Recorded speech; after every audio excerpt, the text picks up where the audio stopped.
propice, je crois, à la réflexion et à la méditation sur un thème qui n'est pas simple. Donc, certains d'entre vous ont déjà participé à cette quête de la synthèse.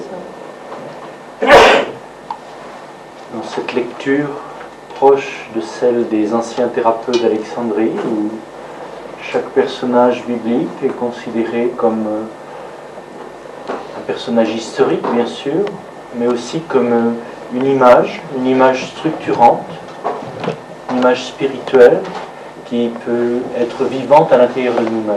Et que l'itinéraire de tel ou tel personnage, ça peut être aussi le nôtre et peut aussi éclairer notre propre chemin. Et nous disions que ces hommes, ces femmes, étaient des êtres désirants, des moi, des égos, dans le sens d'un ego, d'un moi, qui est ce paquet de mémoire qui nous compose, le moi dans sa recherche du soi, ou dans le langage, donc c'est le langage de Jung, ce qu'il appelle le processus d'individuation, le processus par lequel on devient individu, c'est-à-dire non divisé, non déchiré. C'est dans le langage de Graf Durkheim, c'est la recherche de la transparence entre l'être existentiel et l'être essentiel. Comment l'être que nous sommes, dans notre histoire, dans notre temps, peut exprimer cet être plus intime, plus mystérieux, plus inconnu quelquefois à nous-mêmes, et comment notre vie peut être l'expression de cet être intérieur, de cet être essentiel. Donc il s'agit davantage d'archétypes, pas seulement de la femme ou de l'homme en tant que sexe féminin ou sexe masculin, mais d'archétypes d'un moi de type féminin, d'un moi de type masculin, dans sa recherche de la synthèse. Dans sa recherche de la synthèse, qui n'est pas simplement la synthèse du masculin et du féminin, mais qui est aussi la synthèse de la matière et de l'esprit, qui est aussi la synthèse de l'éternité et du temps, la synthèse du fini et de l'infini. Pour chacun de ces personnages, la rencontre du Christ dans l'histoire, la rencontre du Christ à l'intérieur, peut être une étape où là il y a une image, une structure unifiante, et étant unifiante, pacifiante de ces contradictions, de ces oppositions qui peuvent être en nous.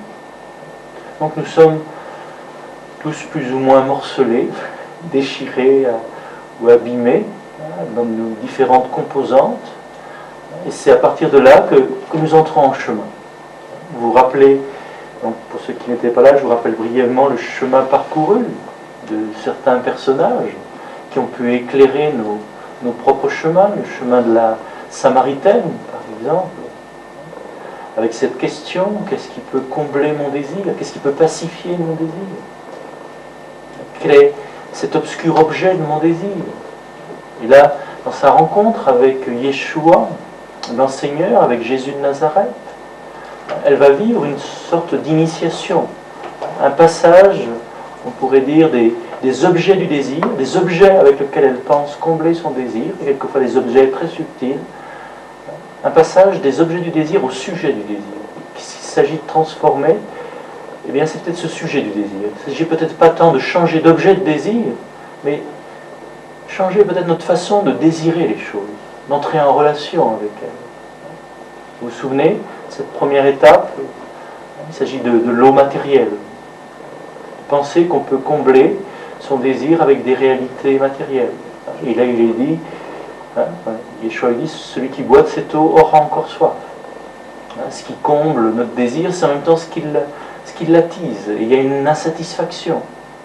Et que cette accumulation, quelquefois, de biens, eh bien, ne donne pas la paix au cœur, ne donne pas la paix, n'apaise pas le désir.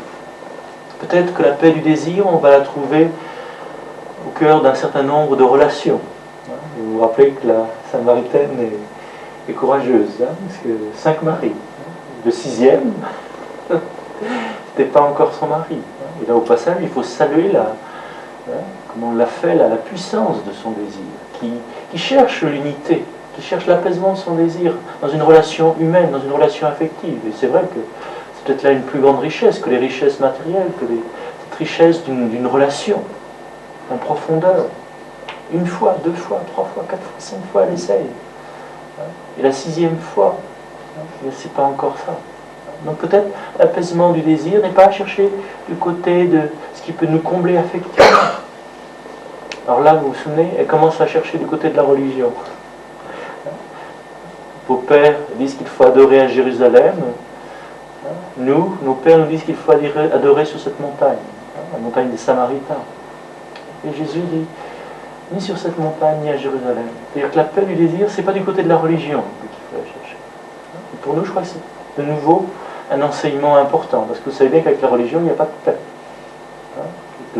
Justement, ceux qui veulent adorer à Jérusalem et ceux qui adorent d'une autre façon, peut-être dans le même lieu, eh bien, il y a quelquefois des difficultés.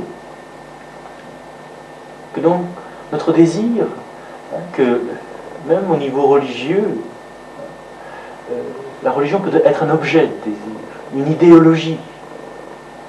Et là, il n'y a pas de paix. Et petit à petit, le Christ, vous savez comment il l'a conduit vers cette prière en pneumati kai aletheia, c'est-à-dire cette prière dans le souffle, dans le pneuma, et dans la vigilance. Et petit à petit, entrant dans ce souffle, dans cette vigilance, ça va se rapprocher de je suis. De je suis. Je suis, moi qui te parle. Les questions du Messie. Et de ce Messie qu'elle voudrait bien encore mettre à l'extérieur. Et voilà, tout d'un coup, ce Messie, il est non seulement en face d'elle, mais il est en elle. Je suis. Donc l'itinéraire de la Samaritaine, c'est vraiment l'itinéraire d'un désir qui cherche l'apaisement dans les objets du désir. Des réalités matérielles, des réalités affectives, des réalités religieuses, et qui ne trouvent pas de paix. Parce que justement, peut-être que c'est pas un objet, même un objet subtil qui peut le combler. Mais petit à petit, là, elle entre dans le sujet, dans le je suis. Et c'est lui qu'il s'agit de transformer. Et à partir de ce je suis, vous vous souvenez de ce voyage de retour qu'il faut faire. À ce moment-là, on peut entrer dans une religion. Mais on ne va pas l'idolâtrer. On ne va pas idolâtrer son image qu'on a de Dieu, ou la forme avec laquelle on l'adore, avec laquelle on peut rentrer en relation. Celui qui a tous les noms, mais qui est au-delà de tous les noms. À ce moment-là, on va pouvoir rentrer dans une relation affective. Ça va devenir peut-être un peu plus simple, parce qu'on ne va pas demander à un homme, à une femme d'être tout pour nous. On va cesser de l'idolâtrer, cette personne. Et à ce moment-là, on va commencer à l'aimer, comme une personne humaine avec ses limites. De la même façon, on va pouvoir se tourner vers les réalités matérielles, et voir la beauté, la grandeur, là aussi, d'un certain bien-être, et en même temps ne pas en faire une idole, parce que on sait bien que ce n'est pas cela qui peut combler l'objet de notre désir. Donc, la Samaritaine, comme disent les anciens, c'est chacun de nous, dans l'itinéraire de notre désir, dans cette quête de la synthèse. Et la Samaritaine aura à faire cette synthèse, justement, entre son souffle, cette vigilance qui est à l'intérieur d'elle-même, et chacun de ces objets du désir. Je crois qu'en Occident, on a beaucoup développé la relation avec les objets du désir. Il faut changer l'objet du désir. Et on cherche ici, on cherche là. En Orient, on va davantage insister sur la transformation du sujet désirant. Et qu'effectivement, il s'agit de désirer bien, enfin, d'une façon juste, ajustée, chaque plan du réel, matériel, affectif, psychique, religieux et spirituel. Et de ne pas tout mélanger. Donc, la Samaritaine va rencontrer sur son chemin cette synthèse qui va l'aider effectivement à désirer d'une façon peut-être plus ajustée. Ne pas demander l'infini au fini, mais d'aimer l'infini dans le fini. Ne pas prendre cette réalité matérielle pour l'infini, mais savoir y reconnaître une manifestation de l'infini. Vous sentez la différence? Pas prendre cet homme, cette femme que je rencontre pour l'amour, mais comme une manifestation d'amour. Et pas tous les jours. Certains jours. Il y en a qui... Et cette religion comme une manifestation de l'innommable, comme un des noms de l'innommable, mais pas le seul nom. Autrement, nous sommes des idolâtres qui vont rencontrer d'autres idolâtres et qui vont se battre. Donc là, une synthèse va pouvoir se faire entre, je dirais, le sujet du désir et les objets de son désir. Mais c'est un drôle de chemin là aussi à parcourir.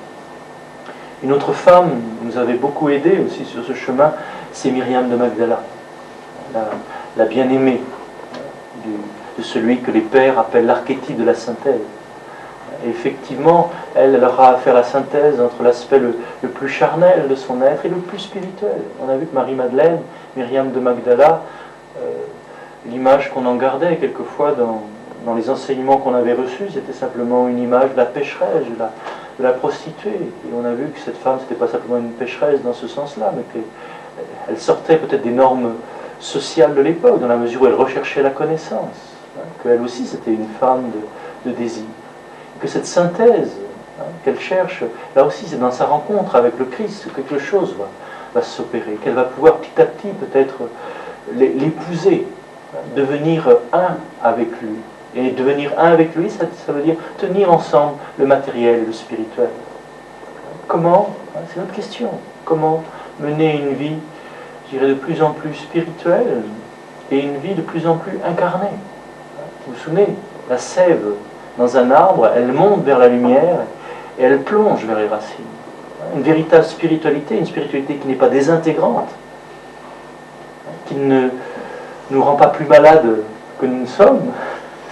C'est une spiritualité justement qui devrait aller vers cette synthèse entre cette vie dans cet espace-temps, avec ses limites, et l'ouverture au sans limite. Et là, on a vu avec Myriam de Magdala cette aventure, comment eh bien, elle va passer par toutes les couleurs, toutes les nuances de l'amour, du plus charnel au plus spirituel, en passant par la compassion, par l'intercession, jusqu'à être ce témoin d'un amour plus fort que la mort. Et là, elle connaît enfin l'anthropos. Et on a vu que dans l'évangile de Marie, cet évangile attribué à Myriam de Magdala, un de ces premiers évangiles qu'on redécouvre aujourd'hui, comme l'évangile de Thomas, tous ces textes de Nag Hammadi, eh bien, je crois que ce sera très intéressant de nouveau de revenir sur cet évangile, parce que c'est poser un regard féminin sur le Christ. Poser une autre façon de l'aborder.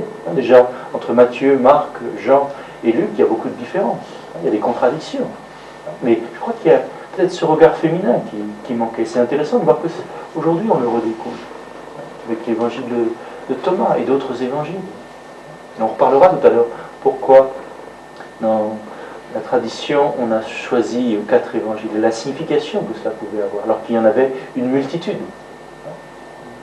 Aujourd'hui, je dirais, dans toutes ces amphores de terre ocre, tous ces vieux manuscrits, tous ces vieux rouleaux écrits avec patience à la main, on découvre des choses tout à fait étonnantes. Et pourquoi est-ce qu'on en a choisi 4 plutôt que celui-ci, plutôt que celui-là? Et pourquoi aujourd'hui ces textes-là nous sont redonnés à méditer et à nous interroger sur la personne du Christ et sur les origines du christianisme? Bon, on aura peut-être l'occasion d'y revenir. Donc Myriam de Magdala. Il y avait aussi la figure de Marie, Marie la mère de Jésus. Et nous disions que Marie était à regarder là, non seulement comme un personnage historique de nouveau, mais comme un archétype. L'archétype, je dirais, du oui en nous. C'est-à-dire ce qui est avant tous nos non, avant tous nos refus, avant toutes nos peurs.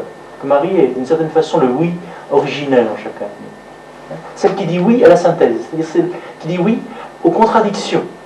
Et ce personnage de Marie, sur une voie de la synthèse, est extrêmement important.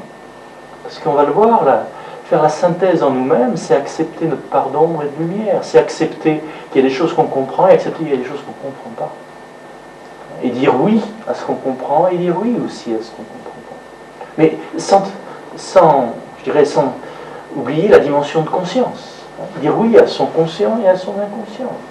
Dire oui à ce qui se passe en moi et à ce que j'en comprends et à ce que je n'en comprends pas. À ce qui se passe dans le monde, ce que je peux comprendre et ne pas comprendre. Là, je dirais la synthèse va passer à travers ce moment d'acceptation non passive. On va y revenir un petit peu ce soir. Mais là, Marie était pour nous une belle image de cet état de conscience, puisque chacun de ces personnages sont des états de conscience incarnés, cet état de conscience de quelqu'un qui n'a pas peur. Puisque vous vous souvenez, le paradis perdu, c'est la confiance perdue. Et que si nous voulons faire une expérience de qui est Marie, on peut lire des livres sur Marie, ou des livres polémiques d'ailleurs, où on peut entrer dans les profondeurs de nous-mêmes et chercher ce lieu en nous qui est capable de dire oui. Ce lieu en nous-mêmes qui n'a pas perdu confiance. Ce lieu en nous-mêmes qui est plus profond que la peur, qui est plus profond que le nom, qui est plus profond que nos révoltes, qui ne sont pas inutiles encore une fois.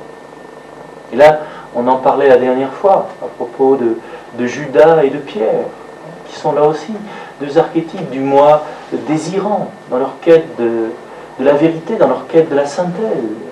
Et de voir que, effectivement, chez quelqu'un comme Pierre qui a du mal à intégrer peut-être le féminin en lui. Et là, j'ai redécouvert d'autres textes. Un texte qui s'appelle les Actes de Pierre. C'est assez étonnant de voir qu'il y a une constante. Où ce texte nous dit, donc ça vous le retrouverez dans le Codex de Berlin, si ça vous intéresse, que Pierre ne regardait jamais les femmes. Il baissait toujours les yeux quand il les voyait.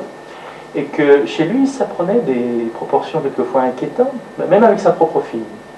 Et quand sa propre fille eut grandi, et qu'elle fut fort belle, nous dit l'histoire, ce sont des textes du IIe siècle, donc on est vraiment dans les origines du christianisme, eh bien, il pria pour qu'elle fût malade, infirme. Bon, on dirait, le gentil papa.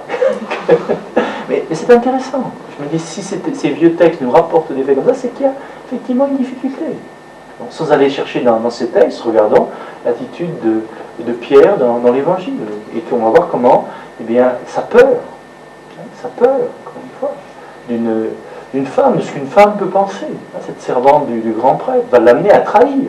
Lui qui disait quelques minutes auparavant, moi, c'était bien la puissance du moi chez lui, comme elle était bien structurée, de façon tout à fait masculine. Moi, je ne te trahirai pas. Eux, ils te trahiront peut-être, mais moi non. Et c'est lui qui va trahir. Donc nous avons médité sur ce thème-là. Effectivement, il s'agit d'accepter la faiblesse peut-être de notre moi, de sa vulnérabilité, et plus profondément encore peut-être accepter notre ombre, qu'il n'y a pas de lumière sans ombre. Et que là, Judas, vous vous rappelez qu'il s'agit de le reconnaître aussi en chacun de nous. Et que chez Pierre, je dirais, qui va trahir son maître, c'est la peur qui va peut-être le conduire à le trahir. Donc c'est important de connaître quelles sont nos peurs, qu'est-ce qui nous fait peur. Mais peut-être qu'il est important aussi d'observer en nous ce qui nous déçoit. Et là, on a vu que Judas était un homme déçu. C'était l'itinéraire d'un homme déçu. Il attendait beaucoup de Jésus. Et ce qu'il attendait ne se réalise pas. Et chacun est déçu à la mesure de ses attentes. Donc là, de nouveau, si on regarde le personnage historique, mais si on regarde en nous-mêmes, il s'agit de voir qu'est-ce qu'on attend. Qu'est-ce qu'on attend de l'autre? Qu'est-ce qu'on attend de cet homme? Qu'est-ce qu'on attend de cette femme? Qu'est-ce qu'on attend de ce personnage qu'on appellera un maître spirituel ou quelqu'un qui peut nous guider? Et à quel point il va nous décevoir? Il faut savoir que Judas est un homme déçu. Et étant déçu, eh bien, il va se sentir trahi. Et se sentant trahi, il va lui-même trahir. Vous sentez bien tout cet itinéraire. Et puis, ce désespoir. D'accepter qu'il y a peut-être aussi en nous, quelquefois, cette pulsion de mort, ce goût, cette bouche d'ombre qui nous aspire. Et que, quelquefois, cette synthèse entre l'ombre et la lumière est difficile à faire en nous. Et pourtant, souvenez-vous que Judas a reçu, le jour du jeudi saint, c'est cette bouchée de lumière. Et il s'en va dans la nuit. Il faisait nuit, comme dit Saint Jean. Mais il porte au cœur de cette nuit cette bouchée de lumière. Pour nous, c'est un enseignement. Si vous avez des amis suicidés, nous rappelez qu'au cœur même du refus de Dieu, il y a encore quelque chose qui continue à dire oui. Donc là, sentez bien comment ces personnages bibliques, évangéliques, à la fois eh bien, nous renseignent sur des lieux de nous-mêmes que nous n'avons peut-être pas toujours explorés, mais le manifestent d'une certaine façon à l'extérieur dans l'histoire. Dans la quête de la synthèse, vous vous souvenez aussi de Zachée, ce petit homme qui a eu besoin de monter au-dessus de la foule des pensées, la foule des émotions, tout ce qui nous distrait de l'essentiel. Et que ce sycomore, cet arbre, symbolise une pratique de méditation. une pratique de tradition qui nous permet de nous élever. Et que la synthèse, et que là il va voir passer, je suis, il va voir passer, Yeshua, il va voir passer la présence de l'être. De la même façon, si nous-mêmes, à travers une pratique, nous montons au-delà de cette foule qui nous chahute à l'intérieur et qu'on touche à un petit moment de silence, qu'on monte au-dessus de l'habituel, de nos habitudes, là on va peut-être sentir l'être passer, le je suis passé. Mais notre tentation, ça va être de rester en haut. Et là, la synthèse pour Zaché, vous vous en souvenez, ça va être de monter, mais ça va être aussi de descendre. Et qu'il y a parmi nous des personnes qui aiment bien monter, mais qui ont du mal à descendre. Et que pour certains, la spiritualité, c'est décoller un peu, et que c'est pas toujours évident. Et que pour d'autres, la spiritualité, mener une vie spirituelle, ça va être apprendre à descendre dans la matière, dans ce corps, dans ces cellules, dans cet espace-temps, dans ce monde dans lequel nous vivons. De faire la synthèse des deux. Zaché, descendons. Et là, je veux demeurer chez toi, je veux demeurer dans ta maison, dans ton quotidien. Cela peut se manifester. Que tu as à vivre la synthèse, entre le haut et le bas, entre l'élevé et la profondeur. Donc là aussi, Zaché, dans cette quête de la synthèse, était une belle image du moi, en quête, en questionnement de cette synthèse. Puis, il y avait Nathanaël.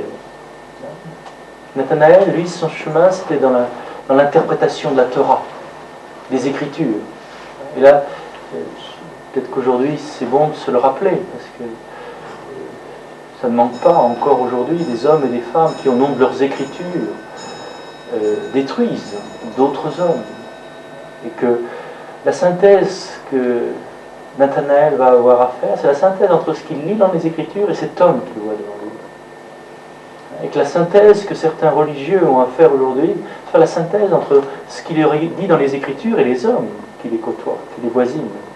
Parce que vous vous souvenez, je vous l'avais cité, cette parole de Yigal Amir, où il rapporte au moment où il a tué Isaac Rabin, comment son acte était fondé sur les Écritures, comme les actes de Baruch Goldstein, comme les actes d'un certain nombre de membres du Hamas sont fondés sur des paroles du Coran. Comment on peut servir du Coran bien, pour la lettre tue. Ça, on l'a souvent évoqué, mais la parole exacte que j'ai retrouvée, que le rabbin avait enseignée à Baruch Goldstein et à Yigal Amir, c'est entre ton revolver et le visage d'Isaac Rabin, place les versets de la Torah, et alors tu viseras juste. Ce sont des paroles un peu terrifiantes, parce que c'est des paroles de notre actualité récente, et malheureusement sans doute de notre actualité future qui continue, que ce soit ici, en Algérie ou ailleurs, ou en Israël-Palestine. Donc, cette écriture, ce verset d'écriture me sert pour me voiler le visage de l'homme, au lieu de m'en servir pour me dévoiler le visage de l'homme. Les écritures sont faites là pour nous révéler à la fois l'humain et le divin. C'est un livre de révélation de ce qu'est l'humain. Parce que dans la Bible, il y a vraiment de l'humanité dans ce qu'il y a de plus horrible. Il y a des textes affreux, il ne faut pas le nier, de violence, de boucherie, absolument affreux. Il y a des textes tout à fait sublimes. Certains versets des cantiques, des psaumes, ou des passages de Saint Jean qui sont tout à fait sublimes. Mais il ne faut pas oublier les autres passages tout à fait horribles. C'est un texte vraiment à la fois humain et divin. On aura l'occasion d'y revenir demain.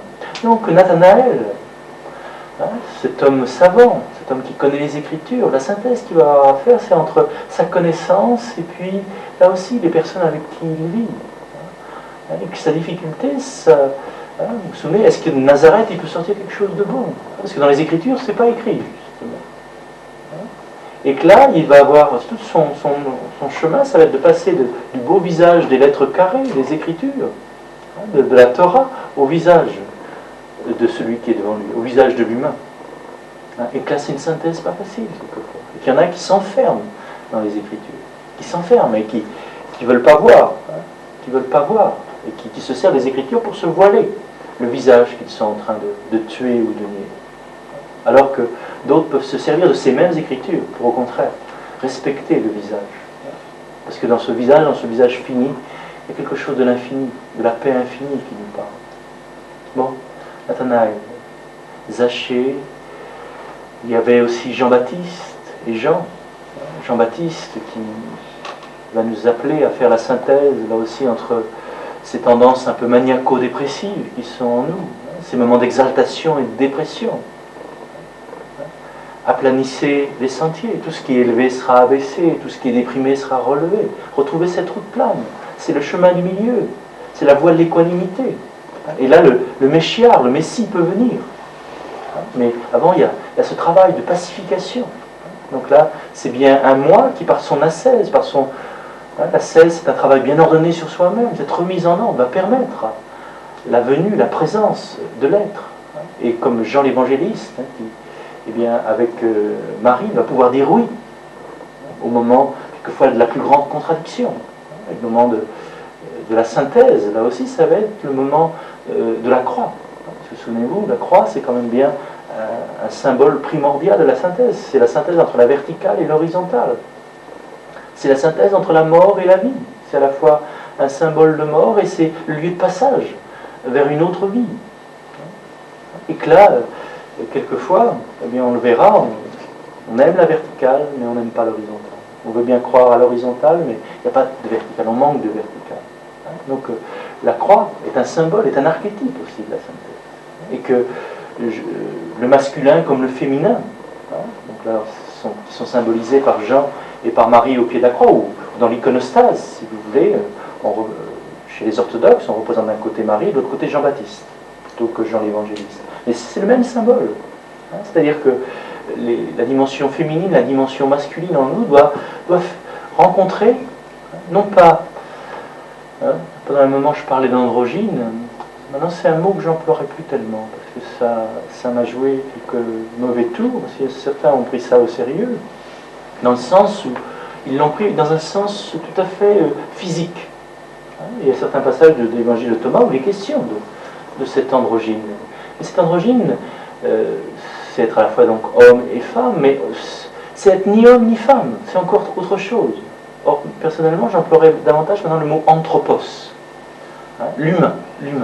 Que nous soyons de sexe masculin ou de sexe féminin, nous n'avons pas à devenir des androgynes, nous avons à devenir des êtres humains, plus humains.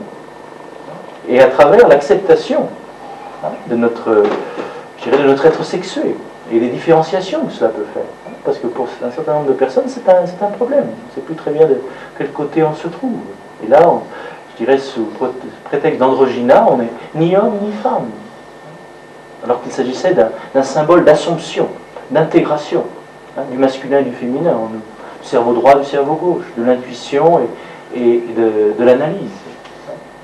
Mais bon, si c'est pris à un niveau trop physique, eh bien, on aboutit quelquefois à des aberrations. On perd quelque chose de notre identité. Mais que nous soyons masculins ou féminins, nous avons à découvrir l'humain. Et donc l'image du Christ va là être un symbole, non pas de l'androgyne, mais un symbole de l'humain, qui intègre en lui donc ces différentes qualités qu'on retrouve dans le féminin et dans le masculin, qui intègre en lui les qualités à la fois de la matière, de l'incarnation et en même temps de la spiritualité, le ciel et la terre, l'anthropos, l'humain. Parce que vous le savez, parmi nous, je regarde bien, il n'y a pas beaucoup d'êtres humains. Il y a des mâles et des femelles. Oui. Il y a des bêtes aussi. Des bonnes bêtes. Mais parfois il y a des violences. Il y en a parmi nous qui savent ce que ça veut dire, la violence, et comment on est submergé par la violence, qu'on peut déchirer, et comment, ça aussi, il s'agit d'intégrer cet animal. Nous sommes la plupart d'entre nous, je crois que si on fait la synthèse de notre assemblée, il y a pas mal de singes évolués. D'animaux évolués. Pas mal évolués.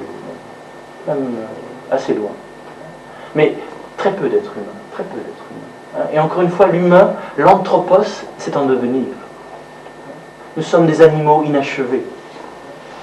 Et là, on aura l'occasion d'en reparler, que cet anthropos, c'est effectivement cette synthèse entre l'ange et l'animal, entre l'archange et le végétal, entre la matière et la lumière, entre la vacuité bienheureuse et le vide, ou comme disait Berdiaev, le mauvais néant. On sent bien, ce mot vide ou vacuité, on met des réalités tout à fait différentes. Il y a un vide dépressif et il y a une vacuité qui contient toute chose. Ce n'est pas la même réalité. Nous avons à faire la synthèse entre les deux, entre la matière et la lumière, entre ces deux expériences du vide. Un vide qui est une plénitude et un vide qui est une absence, un vide qui est présence et un vide qui est absence. Comment tenir tout cela à l'intérieur de nous-mêmes? Donc là, le Christ chez les anciens va être considéré comme un archétype de la synthèse. C'est Maxime le Confesseur. Donc là, nous sommes au 7e siècle. C'est un homme assez intéressant, ce Maxime, parce qu'il récapitule un petit peu, il essaie de faire la synthèse justement des siècles précédents, toute cette période patristique, des Cappadociens, donc à la fois des différents évangiles qui ont été écrits, et puis ensuite des interprétations de ces évangiles, essayer de faire une synthèse là-dessus. Et il parlera du Christ comme étant l'archétype de la synthèse. C'est une belle façon de parler du Christ. Donc à la fois comme être historique, et dans sa façon d'être, ce serait intéressant de voir dans l'Évangile, comme on l'a fait pour les autres personnages, donc que ce soit Myriam de Magdala ou que ce soit Judas, de voir comment il se comporte. Et vous remarquerez dans le Christ un comportement plein de contradictions, plein d'une violence parfois très forte avec les marchands du temple, avec les pharisiens, sépulcre blanchi, enfin d'une violence assez inouïe, d'une douceur incroyable, avec certains pécheurs, avec certaines autres personnes. Apprenez de moi, je suis doux et humble de cœur, et en même temps il prend le fouet. C'est une personnalité pleine de contradictions. Et vous sentez bien, on veut le tirer d'un côté ou le tirer de l'autre, en disant il n'est qu'un animal très doux qui va vers l'abattoir. Et on oublie, ma vie on ne me la prend pas, c'est moi qui la donne, ce grand Seigneur qui regarde la mort en face. Et que là les évangiles se complètent justement, et se contredisent, évidemment qu'ils se contredisent, et heureusement qu'ils se contredisent, parce que c'est des points de vue différents sur la même personne. Souvenez-vous, certaines conversations autour d'une même personne, comment les avis des uns et des autres pouvaient se contredire, et que chaque vision apporte un élément de connaissance de cette personne. Et que le moment de la maturité, ça on l'a souvent répété ici, c'est le moment où le contraire nous apparaît comme complémentaire, où les évangiles ne se contrarient pas, ne se contredisent pas, mais se complètent. Où les textes des Écritures, au lieu de se contredire, de s'opposer, et la tentation de certains, c'est de rayer certains versets. Je vous ai raconté l'histoire de cet ami dont la moitié de sa Bible était rayée. Il y avait tout un tas de choses qui ne lui plaisaient absolument pas. Et l'autre moitié lui plaisait tout à fait bien. Et donc il gardait une bonne moitié. Mais bon, la moitié qu'il avait rayée, ça va être celle qui va lui revenir dessus. C'est toute la partie d'ombre, c'est tout le retour du refoulé. Et que là aussi, c'est ça, quelque chose qu'on observe dans le phénomène d'un certain nombre de sectes, le phénomène sectaire, c'est de couper. C'est de couper un certain nombre de versets des Écritures et d'oublier la parole qui dit le contraire. L'erreur, c'est l'oubli de la vérité contraire, disait Pascal. Honore ton père et ta mère, quitte ton père et ta mère. Tenir les deux ensemble. Et c'est en tenant les deux ensemble que peut-être le sens, une étincelle de sens va venir. Bon, ce sont des thèmes que nous avons évoqués. Donc Maxime nous parle du Christ en observant les évangiles, où certains insistent peut-être davantage sur sa fatigue, et à d'autres moments on le voit marcher sur l'eau. Il pleure son ami Lazare. Vous voyez bien que c'est un homme. Mais regarde, il le ressuscite. Tu vois bien que c'est un Dieu. Notez bien comment dans l'évangile on va tirer du côté divin ou du côté humain du fait.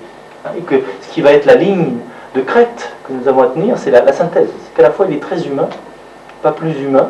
Il a pris tous les visages de l'homme, le visage de l'enseignant sur le mont des béatitudes, le visage de l'homme de lumière, transfiguré sur la montagne, mais le visage de l'homme de douleur, le visage de l'homme trahi, le visage de l'homme mort. Aucun de ces visages de l'homme ne lui sont étrangers. Et peut-être le visage, peut-être là aussi, pour ça que ces évangiles de Marie, ces évangiles que nous découvrons aujourd'hui, nous révèlent quelque chose du visage du Christ, son visage aussi de son humanité masculine. Parce que c'est une question. Encore une fois, est-ce que le Christ était vraiment homme dans toute son humanité? Et que tout ce qui n'est pas assumé n'est pas sauvé. Et qu'est-ce qu'on va faire de ce qu'il n'a pas assumé? Si le Christ n'a pas assumé la sexualité, qu'est-ce qu'on va en faire? Donc la sexualité n'est pas assumée. Donc la sexualité, peut-être qu'elle est mauvaise. Donc elle nous rend coupables. Et nous rendant coupables, elle va nous rendre malades. Derrière toutes ces questions, je dirais, il y a des phénomènes de civilisation. Et que c'est important de retrouver, je dirais, des textes où il nous est donné un autre visage de l'enseigneur, de celui qui nous transmet l'information. Bon, on aura l'occasion d'y revenir. Donc Maxime, en méditant tous ces textes, se rend compte que Jésus, eh bien, c'est ni ceci ni cela. C'est ceci et cela. C'est pas ou bien ou bien. De notre façon de penser habituelle. Ou bien ou bien. Là, c'est et. Et ceci et cela. Et humain et divin. C'est le texte même de Chalcédoine. Ce moment où, effectivement, on essaie de synthétiser, je dirais, les différents aspects du Christ. Et là, il a cette expression. Il dit, Christ, c'est deux natures, pures de tout mélange, dans une hypostase. Le mot hypostasis, qu'on va traduire par le mot persona, qu'on va traduire par le mot personne, je crois est un mot important. Et dans l'histoire des religions, je crois qu'un des apports importants du christianisme, c'est ce sens de la personne. Et que le mot personne, dans son sens profond, veut dire relation.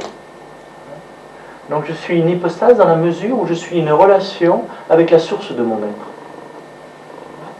Où je suis capable de relation aussi avec l'autre. C'est ce qui fait de moi une personne, un lieu de communication.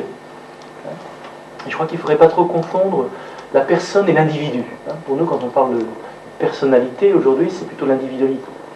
Ou le masque, de la persona, dans le théâtre grec. Donc chez les Grecs, ils prenaient bien soin de distinguer ces deux mots, prosopone et hypostasis. Et que la personne, c'est peut-être dommage qu'on les traduise par le mot persona, qui traduit mieux le mot prosopone que le mot hypostasis, parce que là on va garder du mot personne l'aspect davantage masque, la persona dans la psychologie jungienne. C'est le rôle social, c'est l'attitude sociale, c'est le personnage. Alors que la personne, dans le sens profond, c'est ma capacité d'être en relation. D'être en relation avec la source de mon être, la source de mon souffle, la source de ma conscience, et la capacité d'être en relation avec une autre conscience, avec une autre liberté. Donc là, ce que dit Maxime, quand il contemple le Christ, il voit en lui la rencontre de deux natures. La nature créée et la nature incréée. La nature finie et la nature infinie. Il y a un être en qui l'éternité et le temps ne s'excluent pas, mais se vivent ensemble. Il y a un lieu de nous-mêmes, donc il s'agit d'un archétype, c'est pas simplement de nouveau un personnage du passé, il y a 2000 ans, c'est une réalité à vivre à l'intérieur de nous-mêmes. Et il y a un lieu de nous-mêmes où l'éternité et le temps ne sont plus opposés. Je crois que c'est ce qu'on appellera dans certaines traditions l'instant. L'instant.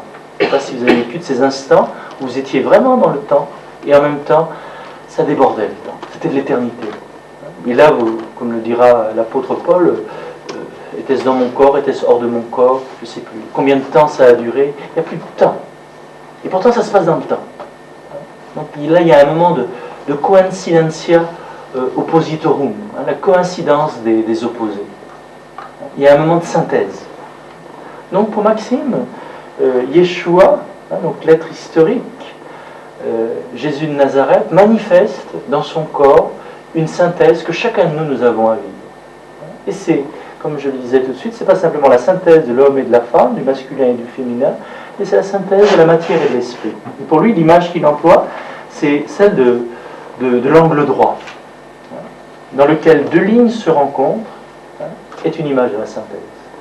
Mais plus encore que l'angle droit, l'image de la croix est une image de la synthèse. Et là, il dira, il s'agit de vivre en nous différentes synthèses, comme elles ont été vécues dans le Christ lui-même. L'union de l'esprit et de la sensation, l'union du ciel et de la terre, l'union des réalités sensibles et intelligibles, l'union de la chose et de l'idée. c'est un texte du 7e siècle. On dirait certains textes de Jung, presque mot pour mot. Je ne sais pas s'il a lu Maxime le Confesseur, c'était des textes qui l'intéressaient. Je ne sais pas si il les a lus dans le grec ou dans une traduction, mais c'est intéressant. Donc, pour Maxime, le chemin, c'est un processus, c'est lui qui emploie le même mot, un processus, je dirais, où de synthèse en synthèse, on s'approche de l'archétype de la synthèse. C'est un processus, effectivement, d'individuation.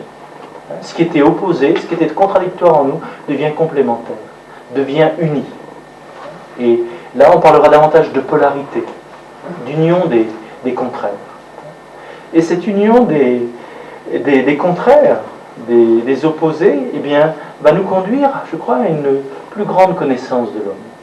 Si vous voulez, pendant ce week-end, je ferai un petit peu plus d'images que d'habitude. Parce que le langage des images, c'est un langage de synthèse. Et à travers une image, on essaie de synthétiser quelquefois une multitude d'idées. C'est tout le sens d'un mandala, tout le sens de certaines images symboliques.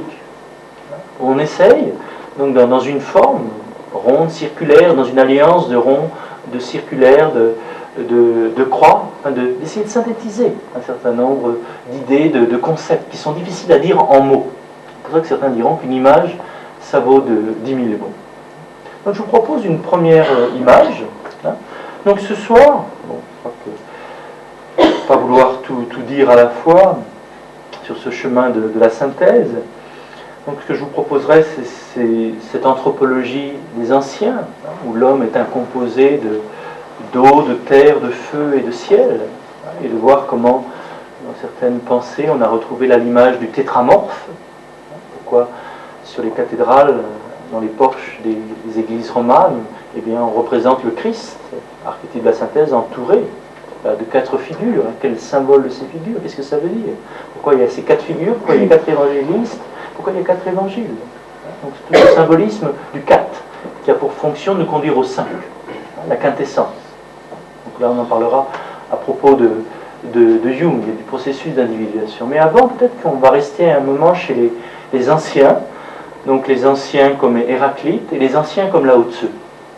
Donc pour de nouveau, si on parle de synthèse, c'est une bonne soirée justement pour faire appel, je dirais, à 2 approches de l'être humain, une approche plus orientale, une approche plus occidentale. Parce qu'après tout, qu'on soit d'Orient ou d'Occident, nous sommes des êtres humains.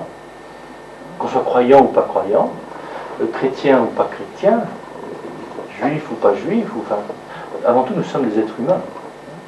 Nous soyons de couleur blanche, noire ou jaune, nous sommes de couleur peau. Je crois qu'il s'agira d'entrer davantage pour nous, donc ce soir, l'important pour nous, c'est d'être dans cet état d'observation, d'attention qui nous permet d'observer à la fois ce qui relie les choses entre elles et ce qui les différencie. Parce que la synthèse, alors là, je reviens quand même un petit peu en arrière, je n'ai pas assez insisté sur cette parole pure de tout mélange. La synthèse, c'est surtout pas le mélange. Et bon, je crois qu'on l'a répété assez souvent ici, à côté du danger de sectarisme, dont on connaît les méfaits et les souffrances dans lesquelles ça peut nous conduire, les exclusions, les fanatismes dans lesquels ça peut nous conduire. Il y a l'autre danger en face, c'est celui du mélange, celui du syncrétisme. Ni sectarisme, ni syncrétisme, ni mélange, ni opposition. Vous sentez bien que la voie de la synthèse, c'est une voie, encore une fois, une voie de crête. C'est pas la voie de l'entre-deux. Peut-être bien que oui, peut-être bien que non. Non, c'est tenir ce qui en nous dit oui, ce qui non. Tenir l'ombre et la lumière, tenir en nous les opposés. Et c'est une voie de courage et de discernement. Distinguer pour mieux unir. Et dans nos relations, on va le voir à quel point c'est important. Plus on se différencie de l'autre, plus on devient capable aussi de l'aimer. Plus on devient deux, plus on devient différent, plus on devient capable de faire le un, de s'unir. Parce qu'on peut l'unité qu'entre 2 êtres différenciés. L'amour, justement, c'est là, on en reparlera de nouveau, le chiffre de l'amour ou de la synthèse, c'est le chiffre 3. Il s'agira pour nous de sortir du 2, du conflit, et de sortir du 1 indifférencié du mélange. Et dans nos relations, souvent, on passe du mélange, de la fusion, à la séparation. Donc c'est intéressant de voir cette approche des anciens quand ils disent que le Christ, il est vraiment Dieu, vraiment homme, sans confusion, sans séparation. Et que ces deux mots, ni confusion, ni mélange, ni opposition, ni exclusion, ni séparation, je crois que c'est toujours très d'actualité. Et que de sentir, d'observer en nous, quelle est notre tendance. Il y en a parmi nous, leur tendance, c'est le mélange, c'est la fusion. D'autres, leur tendance, c'est la fermeture, c'est l'exclusion. C'est la séparation, c'est un discernement qui exclut. Comment entrer dans un discernement qui inclut sans mélanger, tout en respectant? On va le voir que dans l'histoire de la pensée occidentale, le problème, c'est que notre philosophe, c'est Aristote, c'est pas Héraclite, a intégré en lui toutes ces qualités. Donc l'homme, c'est la synthèse, c'est cette quête de la synthèse des éléments qui composent l'être humain, mais aussi de ces différentes qualités qu'on va retrouver chez Jung, quand il parlera des 4 fonctions, et qu'on essaiera de développer là aussi ce thème demain matin, de voir comment ces fonctions fonctionnent justement dans le Christ, et comment il les intègre, comment ce qui est mal intégré en nous peut, eh bien, on peut se dire que un être humain l'a vécu et que c'est possible. C'est possible que ce divin soit vécu au cœur de l'humain, puisqu'il a appartenu à notre espace. Cet infini peut se manifester dans l'infini. Bon, et nous sommes en chemin vers cette synthèse. Donc là, au porche de nos cathédrales, c'est intéressant de voir que ceux qui ne savaient pas lire, les Écritures, eh bien, qui avaient le sens des symboles, eh bien, effectivement, pouvaient, en regardant ces 4 figures, s'approcher de cette réalité qu'on appelle l'archétype de la synthèse. De la même façon que pour mieux connaître le Christ, on a besoin des quatre évangiles. Et vous allez me dire, alors pourquoi aujourd'hui 4 ça suffit plus? Eh bien parce que je crois que justement toute cette symbolique est un petit peu perdue. Et que notre façon de dire les Écritures n'est plus synthétique. Et qu'on a besoin, je dirais, d'autres éléments, d'autres évangiles pour réveiller en nous peut-être une certaine curiosité, un autre point de vue, qui sera à intégrer d'ailleurs aux autres évangiles. Parce que, bon, c'est là que, j'allais dire, mon travail n'est pas très commode, et même suspect aux yeux de certains, c'est que pour moi, je lis l'évangile de Thomas, l'évangile de Marie, l'évangile de Philippe, non pas en opposition aux autres évangiles, comme a pu le faire quelqu'un comme Émile Gilabert, comme Puech, comme des grands savants que je respecte tout à fait, mais j'essaie de le lire en complément des 4 évangiles. Parce que je sais qu'aujourd'hui, pour beaucoup de chrétiens, eh bien, cette fonction intégrante des 4 textes, eh bien, n'opère plus. Parce qu'on ne les lit plus ensemble, et que certains s'enferment dans une certaine lecture de Marc, une certaine lecture de Jean, une certaine lecture alors qu'il s'agit de les mettre sans cesse en relation. Et de nouveau, de montrer que l'aigle a aussi une façon de se poser, de s'enraciner dans la matière. Et qu'il ne s'agit pas d'opposer l'eau et le feu, l'air et la terre, mais de savoir que nous sommes tous là, ensemble. Bon, donc voilà une image de l'homme qui, petit à petit, donc le sphinx, le tétramorphe, les 4 éléments qui peuvent nous conduire vers cet archétype de la synthèse. Mais avant de l'aborder d'un point de vue plus théologique, je dirais, peut-être qu'on peut faire un petit voyage du côté de Lao Tzu. Donc les 4 éléments, là on est chez Héraclite, avec chez lui quelquefois cette insistance sur le feu. Donc là sur la dimension de... Je dirais, le feu, c'est déjà une synthèse. Le feu, il y a de l'air, il y a du mouvement, il y a une matière qui se transforme.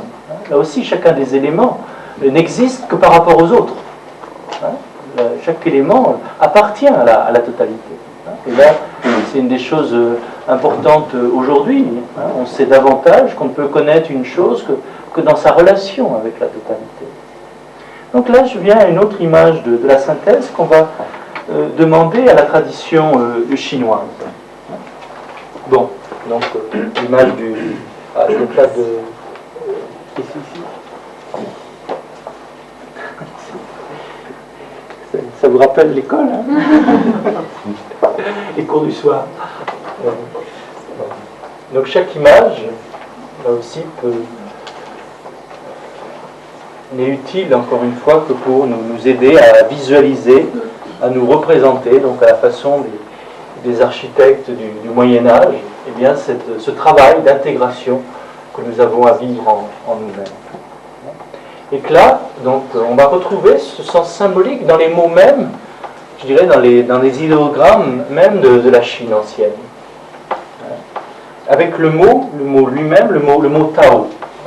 Je ne sais pas si parmi vous il y a des sinologues, n'hésitez pas à me compléter ou à me corriger. Donc le mot Tao tel qu'on l'écrit aujourd'hui, c'est comme une sorte de L,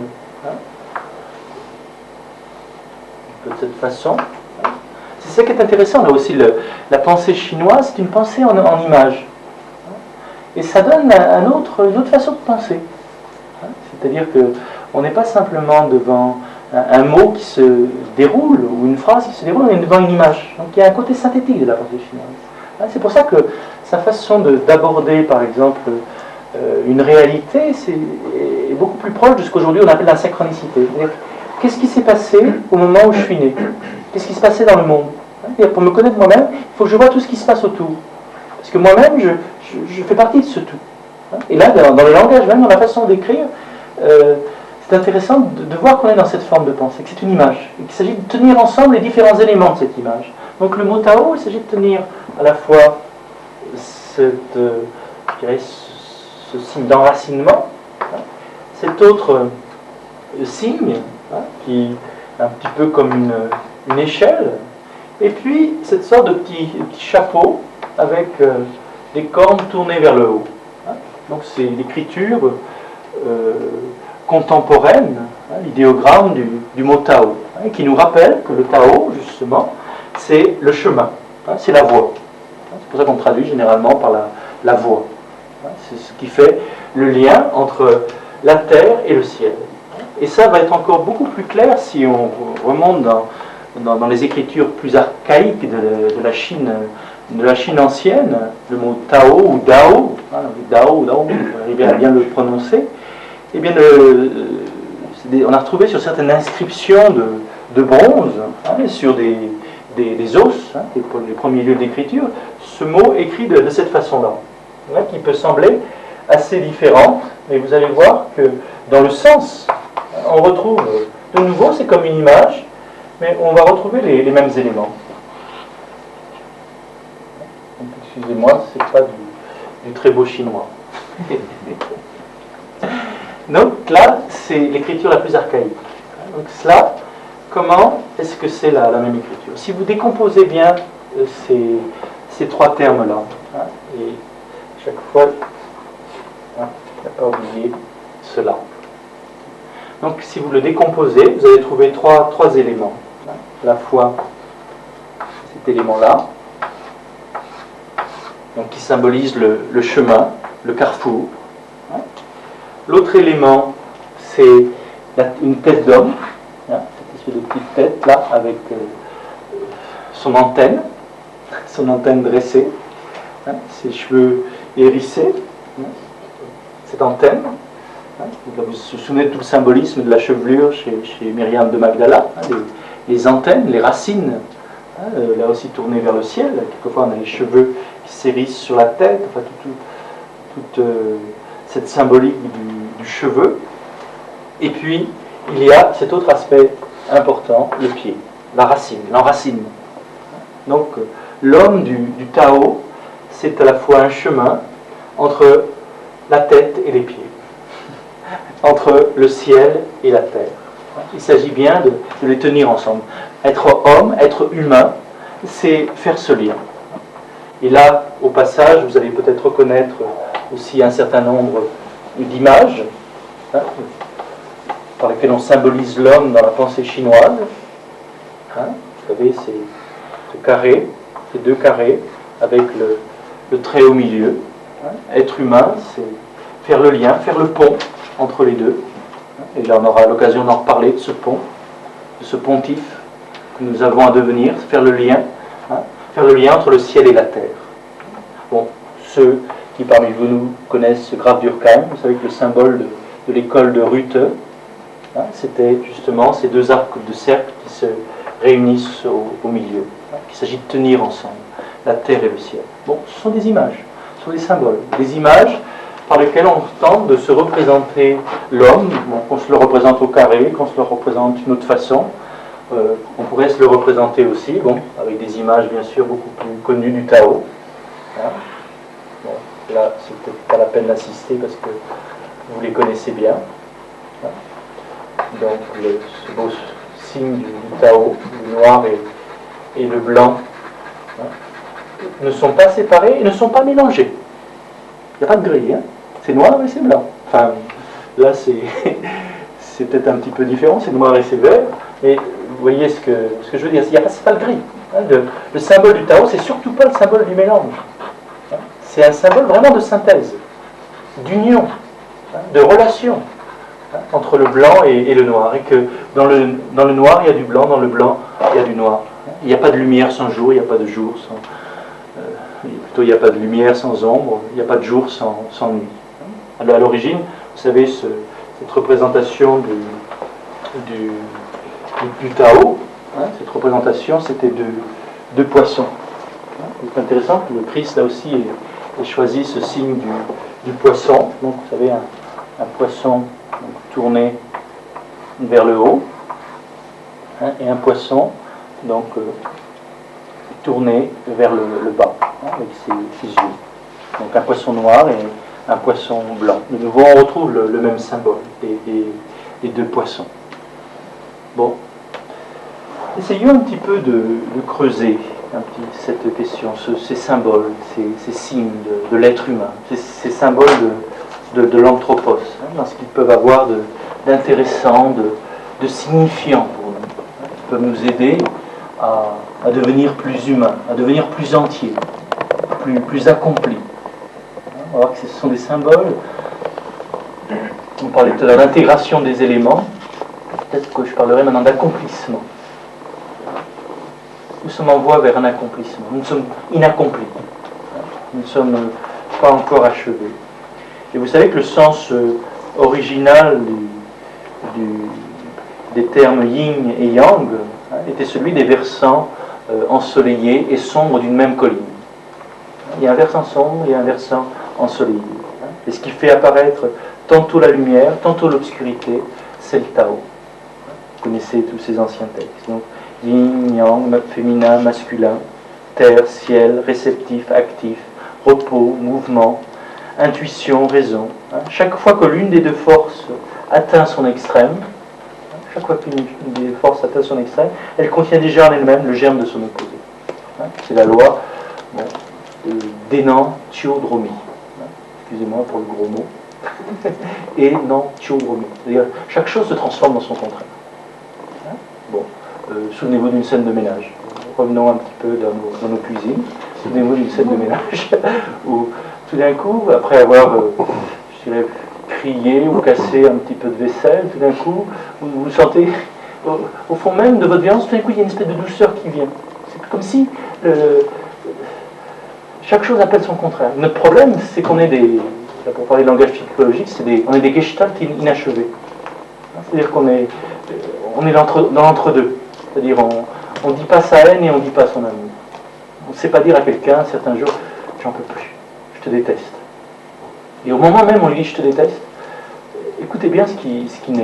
Vous allez voir qu'il y a de l'amour qui va venir. Et au moment même où vous dites à quelqu'un que vous l'aimez, observez.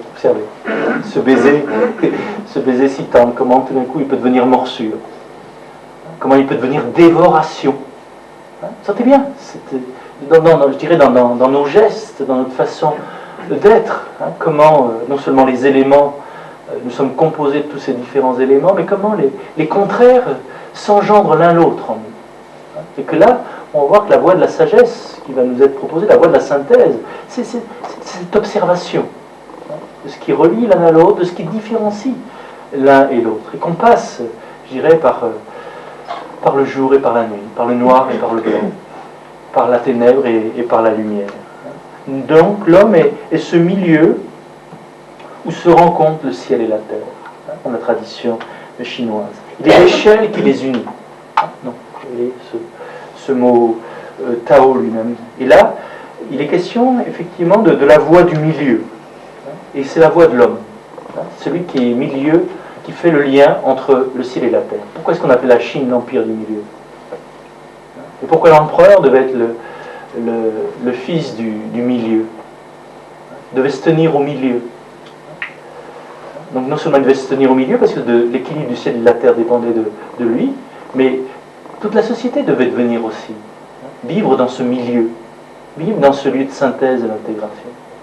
Et peut-être que ça peut rappeler à certains, effectivement, l'enseignement de Yeshua, qui nous invite à être justement dans notre humanité plénière, et que être dans notre humanité plénière, c'est être à la fois plus humain et plus divin, faire le lien entre le ciel et la terre, entre Dieu et l'homme.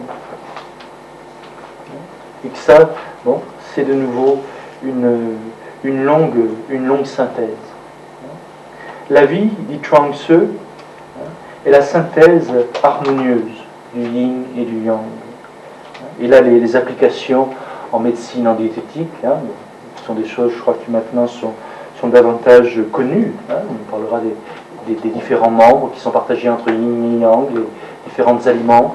Là, c'est une étude tout à fait passionnante et extrêmement subtile.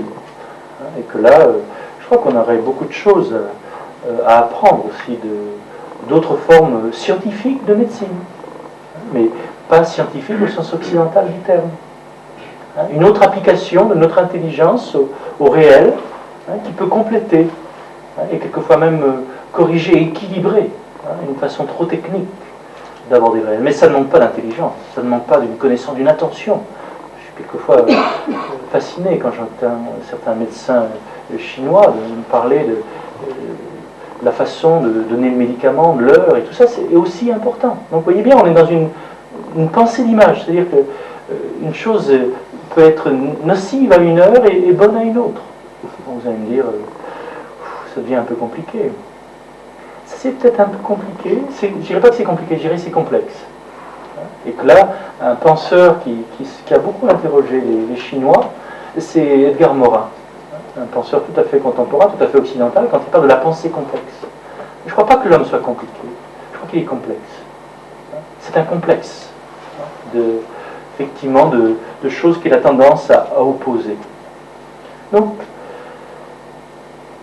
lisons, méditons ensemble quelques textes un peu de la vieille tradition chinoise. Peut-être ça peut nous faire un peu de bien.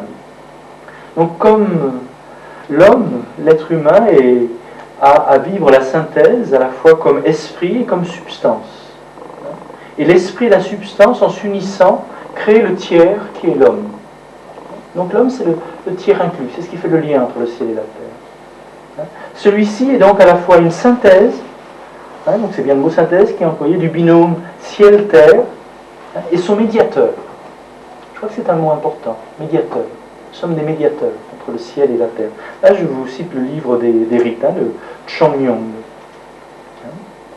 Précisons que l'homme dont il s'agit, ce n'est pas simplement l'homme ordinaire, mais l'homme qui s'est mis en chemin vers cette synthèse, qui est comme l'empereur, fils du ciel et fils de la terre.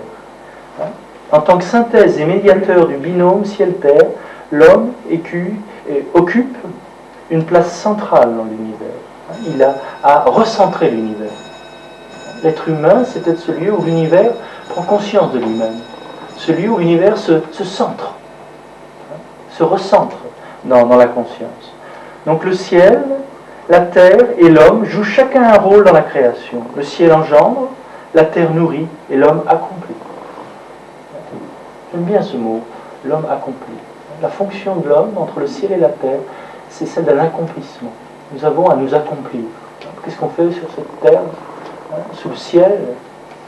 Qu'est-ce qu'on fait sur cette terre, sous le ciel? Eh bien, nous travaillons à l'accomplissement. Et l'accomplissement, c'est de réunir ces éléments qui nous composent. C'est réunir en nous le terrestre et le céleste. Donc vous voyez comment des penseurs comme Graf Durkheim se sont nourris, effectivement, à cette pensée chinoise.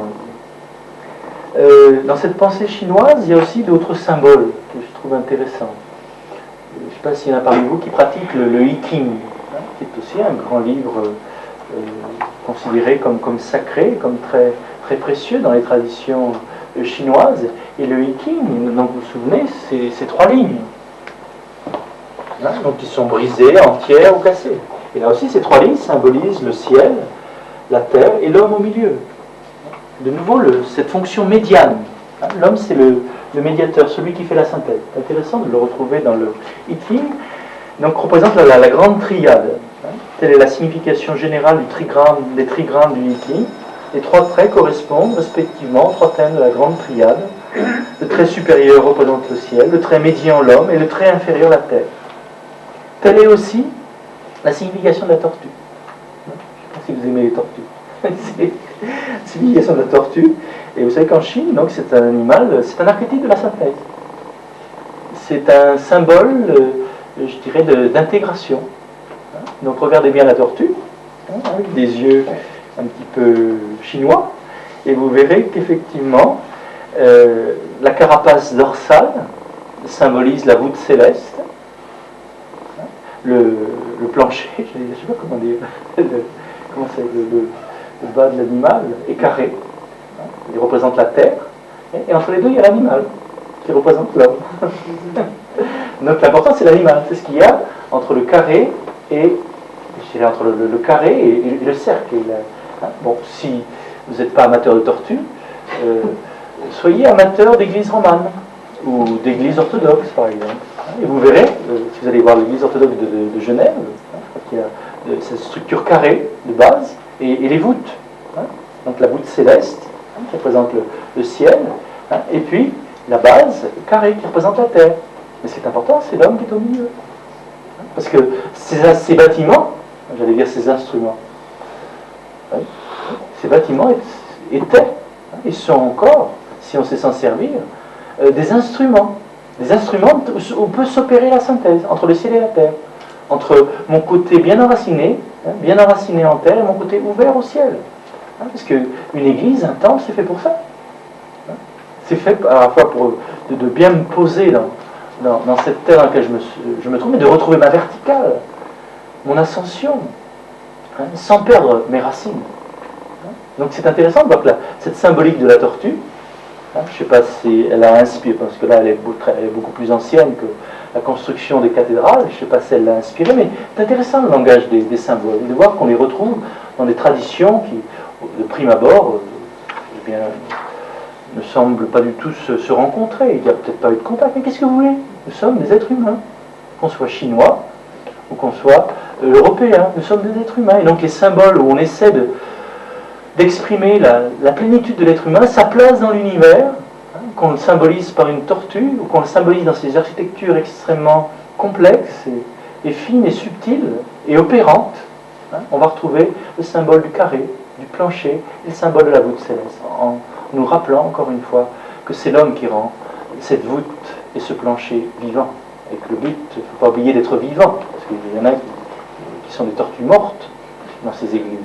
Hein, et que ça n'opère rien du tout, il ne se passe rien, il n'y a pas de synthèse qui s'opère. On rentre dans l'église, on en sort comme on y est rentré, il n'y a pas eu un travail d'intégration qui s'est opéré, alors que c'était fait pour ça. Bon, mais là, c'est vrai que la symbolique des formes peut opérer, mais bon, encore une fois, cette symbolique des formes opère si on a conscience de leur sens. Et pour avoir conscience de leur sens, je crois, de leur sens, il faut avoir un petit peu la science un peu de ces constructeurs de cathédrales, de ces architectures sacrées. Une science que quelquefois certains architectes retrouvent aujourd'hui ou ont complètement perdu. Bon, nous sommes dans l'architecture, symbolisme, essayer de symboliser le temple et le corps humain, ce sont finalement des symboliques qui ont été exploitées dans beaucoup de traditions. Bon, on pourrait parler de l'Égypte, on pourrait parler de bien d'autres traditions. Mais maintenant, abordons ce thème de la synthèse au niveau de la sagesse, comme intégration des opposés. Donc on a vu l'image de l'homme était l'intégration du ciel et de la terre. Maintenant, essayons d'entrer à l'intérieur du temple à l'intérieur de l'être humain et de voir quel genre de synthèse il a à vivre au-dedans de lui-même. Et là, je vous cite Chuang Tzu. Il n'est rien, dit-il, c'est dans le chapitre 2 du Chuang Tzu, il n'est rien qui ne soit le ceci ou le cela de quelque autre chose. Les choses ignorent qu'elles sont le cela d'autres qu'elles. Tout ce qu'elles savent, c'est qu'elles sont ceci. C'est pourquoi je dis que cela procède de ceci et que ceci procède de cela. On ne peut parler du cela et du ceci qu'en tant que se produisant l'un l'autre alternativement. Ceci est aussi cela, et cela est ceci aussi. Qui ne les considère pas comme des opposés et s'abstient de les opposer, se place du point de vue du Tao. Qui saisit l'axe du Tao, se trouve aussitôt placé au centre du cercle et peut répondre aux mutations incessantes. Donc cette voie de la synthèse, dont le désir est inscrit dans les profondeurs de nos gènes, eh bien, cette voie de la synthèse, c'est aussi une voie où il s'agit de se placer au centre, de se centrer. Bon, je l'ai souvent répété ici, une vie qui n'a pas de sens, c'est une vie qui n'a pas de centre. Faire la même chose en étant décentré, et faire la même chose en étant centré, vous sentez bien, si on vit quelque chose en restant centré, ça va prendre du sens. Il y a de la conscience qui va s'introduire dans ce que je fais. Si je vis en étant décentré, quand on voit que ce centre se situe dans le hara, se situe dans le cœur, se situe dans l'intellect, là où on se centre, là où on se rassemble. Une vie qui n'est pas centrée, une vie qui n'a pas de sens. Plutôt que de s'interroger, des fois mentalement, sur le sens de la vie, peut-être qu'on devrait apprendre à nos enfants à mieux se centrer. Et à faire les choses, en étant centré au cœur de la souffrance, en étant centré au cœur de l'amour, en étant centré au cœur de tel ou tel geste, au cœur de notre travail. Et là, à ce moment-là, notre travail, tout d'un coup, il va prendre du sens. Taper à la machine en étant centré. Ça devient presque intéressant. Et il faut savoir qu'il y a des machines qui sont un peu difficiles parce qu'elles nous décentrent. Si de rester centré en regardant la télévision, pas toujours évident. Donc c'est intéressant aussi de se demander que là, effectivement, je regarde mes enfants, après certaines émissions, effectivement, on sent une dispersion. Et qu'il y a d'autres attitudes, d'autres moments où le film, je dirais quelque part, les centre. C'est intéressant de voir là aussi la réaction du petit garçon et de la petite fille, de voir comment ils se situent par rapport à l'image. Donc, vous voyez, ces vieux thèmes, ces vieux textes, ce serait intéressant d'en voir les implications concrètes dans notre vie. En tout cas, si nous sommes sur une voie où nous recherchons la synthèse, où nous recherchons l'accomplissement, l'entièreté, et pas simplement l'exclusion d'une partie de nous-mêmes, ou l'exclusion d'une partie de la Bible, ou l'exclusion d'un élément de l'univers, mais essayer de tenir tout cela ensemble, avec ces contradictions, nous sommes sur une voie où il s'agit de se tenir au centre des opposés, au centre des contradictoires. Et cela va nous conduire, effectivement, à une certaine attitude devant les événements, devant les informations que l'on peut lire, que l'on peut regarder, que l'on peut écouter. Comment se situer? Et là, vous sentez bien qu'on est tiré d'un côté et de l'autre, tiraillé. Et on nous demande de faire notre choix. Est-ce qu'on peut faire le choix du centre? Pas dans le sens centriste.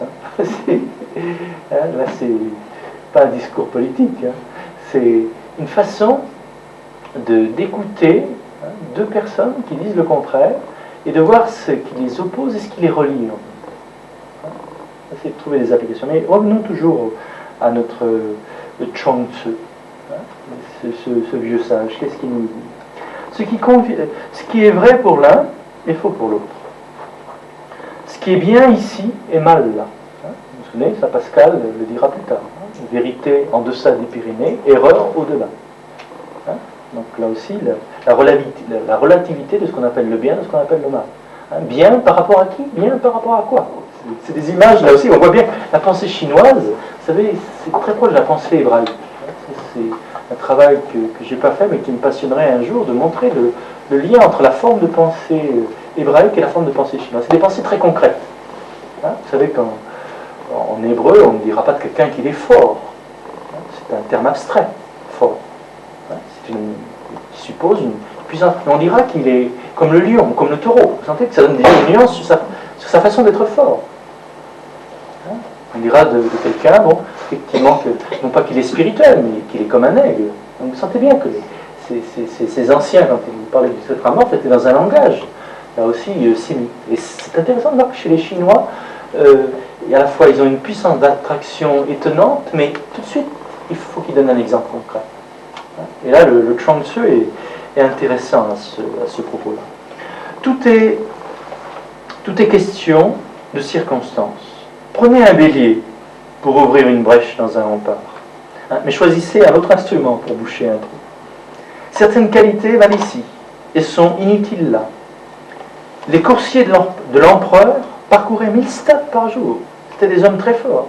Mais pour attraper des rats, il ne valait pas un chat. Bon, ça c'est tellement évident. Tellement évident. Hein? Donc sentir que ce qui est fort, utile à un moment, est absolument inutile à un autre. Et ça, c'est d'avoir dans nos vies, effectivement, on a des qualités, des compétences dans certaines situations, et dans d'autres moments, on est absolument des ignares. Et que parmi nous, il y a des êtres qui ont des compétences inouïes d'un point de vue scientifique, qui d'un point de vue affectif sont, je vais dire, sont des pauvres malheureux, des sous-développés. Et d'autres, au contraire, qui ont un cœur gros et que là, c'est surdéveloppé. Et ça fait même... C'est trop, ça étouffe. Et ça manque un petit peu du côté du discernement, du côté de l'intelligence. Et d'un côté comme de l'autre, on arrive à des inflations et on arrive à de la souffrance. À souffrir et à faire souffrir les autres. Donc là, cette importance effectivement, certaines qualités valent ici et sont inutiles là. Une chose, il n'y a pas de chose juste en soi. Elle est juste par rapport à quelque chose. Donc ce qui a été vrai et juste pour nous à un certain moment de notre vie n'est peut-être plus juste, n'est peut-être plus bon. Une parole qui a été juste avec tel ou tel malade n'est peut-être plus juste et bonne avec tel ou tel autre. Pas comment. Enfin, si on va prendre des exemples un peu plus drôles, telle technique de séduction pour une femme, par exemple, et vous savez bien avec les femmes qui sont séductrices, qui marche très bien avec un certain type d'homme, avec un autre, zéro. Bon, vous sentez bien ce qui est vrai avec l'un n'est plus vrai avec l'autre. Et que là, il n'y a que des cas particuliers. C'est pour ça que ceux qui généralisent sont des gens dangereux. Ceux qui disent il faut, il n'y a qu'à. Il n'y a pas de il faut, il n'y a pas de yaka. Il n'y a que des circonstances. Il n'y a que des interconnexions, plus ou moins bien ajustées. Et là, il s'agit d'être attentif. Dans cette vigilance dont parlait Yeshua à la Samaritaine, en lui disant les vrais adorateurs, c'est dans le souffle et la vigilance qu'ils doivent adorer. Et comme Chuang Tzu, qui nous dit il s'agit d'être centré et d'observer ce qui se passe. Tout est à double aspect. Le mal peut sortir du bien et le bien du mal. Ça aussi, difficile à entendre, mais pourtant vérifié. De cette maladie, de ce divorce, de cette trahison. Quelquefois, il y a du mal, il y a eu du mal, du vrai mal. Pas le nier, ça nous a fait mal. Et pourtant, il en est sorti quelque chose, plus de liberté, plus de conscience, plus d'autonomie. Et peut-être qu'on n'en serait pas là si on n'était pas passé à travers cette maladie, à travers cette rupture, à travers ceci et cela. Mais le mal était bien un mal. Et pourtant de ce mal, parce qu'on était en chemin, parce qu'on était en processus, il en est sorti quelque chose. Quelquefois du bien, il est sorti du mal. C'était si bien, on était si bien, on était si bien. Comment est-ce que c'est possible qu'on en arrive là? Du bien est sorti un mal. Une mère qui a voulu tellement de bien pour son enfant, ou un père, comment de tout ce bien, de tout cet amour, il est sorti, j'allais dire, ce criminel, cette attitude tellement ingrate, ceci ou cela, et pourtant on a fait tout ce qu'on a pu. Donc là, du bien sort du mal sort du bien. C'est pas facile, pas facile. Parce que nous, on aimerait que du bien sorte du bien. Du mal sorte du mal. Mais encore une fois, qu'est-ce que c'est que le bien? Qu'est-ce que c'est que le mal? Par rapport à qui? Par rapport à quoi? Dans quelles circonstances? Dans quel lieu? Et avoir le courage d'être sans cesse dans cette mutation, dans cette transformation. Parce que la maladie, on en parlait la dernière fois, c'est ma'ala en hébreu, c'est-à-dire s'arrêter, s'enfermer, tourner en rond, arrêt sur symptôme, arrêt sur image. Arrêt sur l'image que j'ai de toi. Alors là, effectivement, toi, je te connais. Depuis le temps qu'on vit ensemble, je te connais. Là, arrêt sur image. Donc, il n'y a plus de devenir, il n'y a plus de mutation, il n'y a plus de transformation possible. Et ces arrêts-là peuvent nous conduire en état d'arrestation. Et on s'arrête les uns les autres. On s'empêche de vivre et on s'empoisonne la vie. Et on se fait mal. Donc là, on est dans un chemin, effectivement, quand on parle du Tao, c'est un chemin de devenir, de changement incessant et d'adaptation incessante, de vigilance incessante. C'est un chemin extrêmement exigeant. Parce que c'est ni tout blanc ni tout noir. Ni tout pur ni tout impur. C'est pas un film de cow-boy. C'est pas les bons et les mauvais d'un côté. C'est qu'en nous, il y a du bien, il y a du mal, il y a du bon et il y a du mauvais. Il s'agit de s'accepter, de se reconnaître dans cette double dimension. Donc les contrastes existent l'un par l'autre. Un lien nécessaire les unit. Le mal ne se conçoit que par opposition au bien. L'erreur et le mensonge que par opposition à la vérité et à la droiture. Dès que vous parlez on trouve ça aussi dans le Lao Tzu. Dites, voici la beauté et voici la laideur qui arrive. Je dirais, chaque mot appelle son contraire. Encore une fois, beau pour qui, pourquoi? Laid pour qui, pourquoi? Par rapport à qui, par rapport à quoi? Donc le mal ne se conçoit que par opposition au bien, l'erreur et le mensonge par opposition à la vérité et la droiture. C'est folie. C'est folie que de vouloir le bien sans admettre le mal. C'est folie que de vouloir le bien sans admettre le mal. L'ordre sans admettre le désordre. Autant imaginer le ciel sans la terre. Autant imaginer le jour sans la nuit. Vous sentez la nuit qui petit à petit nous enveloppe. On ne l'a pas vue venir. Elle sort du jour. Elle vient du jour. C'est le jour qui nous conduit à la nuit. Donc, vous sentez que c'est des paroles difficiles, parce que ça nous trouble quand même. Qu'est-ce qu'il faut faire à ce moment-là? Puisque rien n'est bien en soi, puisque du bien va sortir du mal va sortir du bien. Bon. Qu'est-ce qu'on peut faire à ce moment-là? Tout ce qu'on fait, de toute façon, c'est bien et c'est mal. Quand on élève un enfant, il faut savoir que c'est ce qu'on fait de mieux et c'est ce qu'on fait de pire. On fait ce qu'on peut. On fait ce qu'on peut de pire. On fait ce qu'on peut de meilleur. Consciemment et inconsciemment. Consciemment et inconsciemment. Dans une relation, dans ma façon d'aimer quelqu'un, je fais ce que je peux de mieux. Mais je fais ce que je peux de pire aussi. Parce qu'effectivement, il y a mon inconscient qui me trahit, il y a ma peur, il y a mes mémoires, mes vieilles histoires qui ressortent. Et ce pauvre amour, eh bien, je lui projette dessus peut-être d'autres aventures autrement difficiles, et qu'à certains moments, ça m'échappe. Et ça n'a rien à voir avec lui. Ça n'a même rien à voir avec moi, ça a à voir avec mon passé qui est là. Donc, la personne avec laquelle je veux le plus de bien, quelquefois c'est à elle que je vais faire le plus de mal. Comme le disait Paul, le bien que je veux, je ne le fais pas. Et le mal que je ne veux pas, je le fais. C'est une vieille histoire. Et ça, là, chacun peut s'y reconnaître. Donc ça, chez Lao Tzu, il ne s'agit pas de s'en plaindre. C'est comme ça. Il s'agit d'observer ça. Et d'observer cela en sachant que c'est une folie que de vouloir l'un sans l'autre. De vouloir la lumière sans l'ombre. De vouloir la lumière sans la matière. De vouloir la spiritualité sans ce monde, sans ce bas monde, sans ce corps. De vouloir le corps sans le ciel, comme si on n'était qu'un corps, comme s'il n'y avait pas autre chose, au-delà même de ce corps. Mais alors vient cette question, demande Lao Tzu, mais que dois-je faire ou ne pas faire s'il en est ainsi? Que dois-je accepter ou rejeter? Que dois-je accepter ou rejeter? Comment dois-je me comporter en définitive?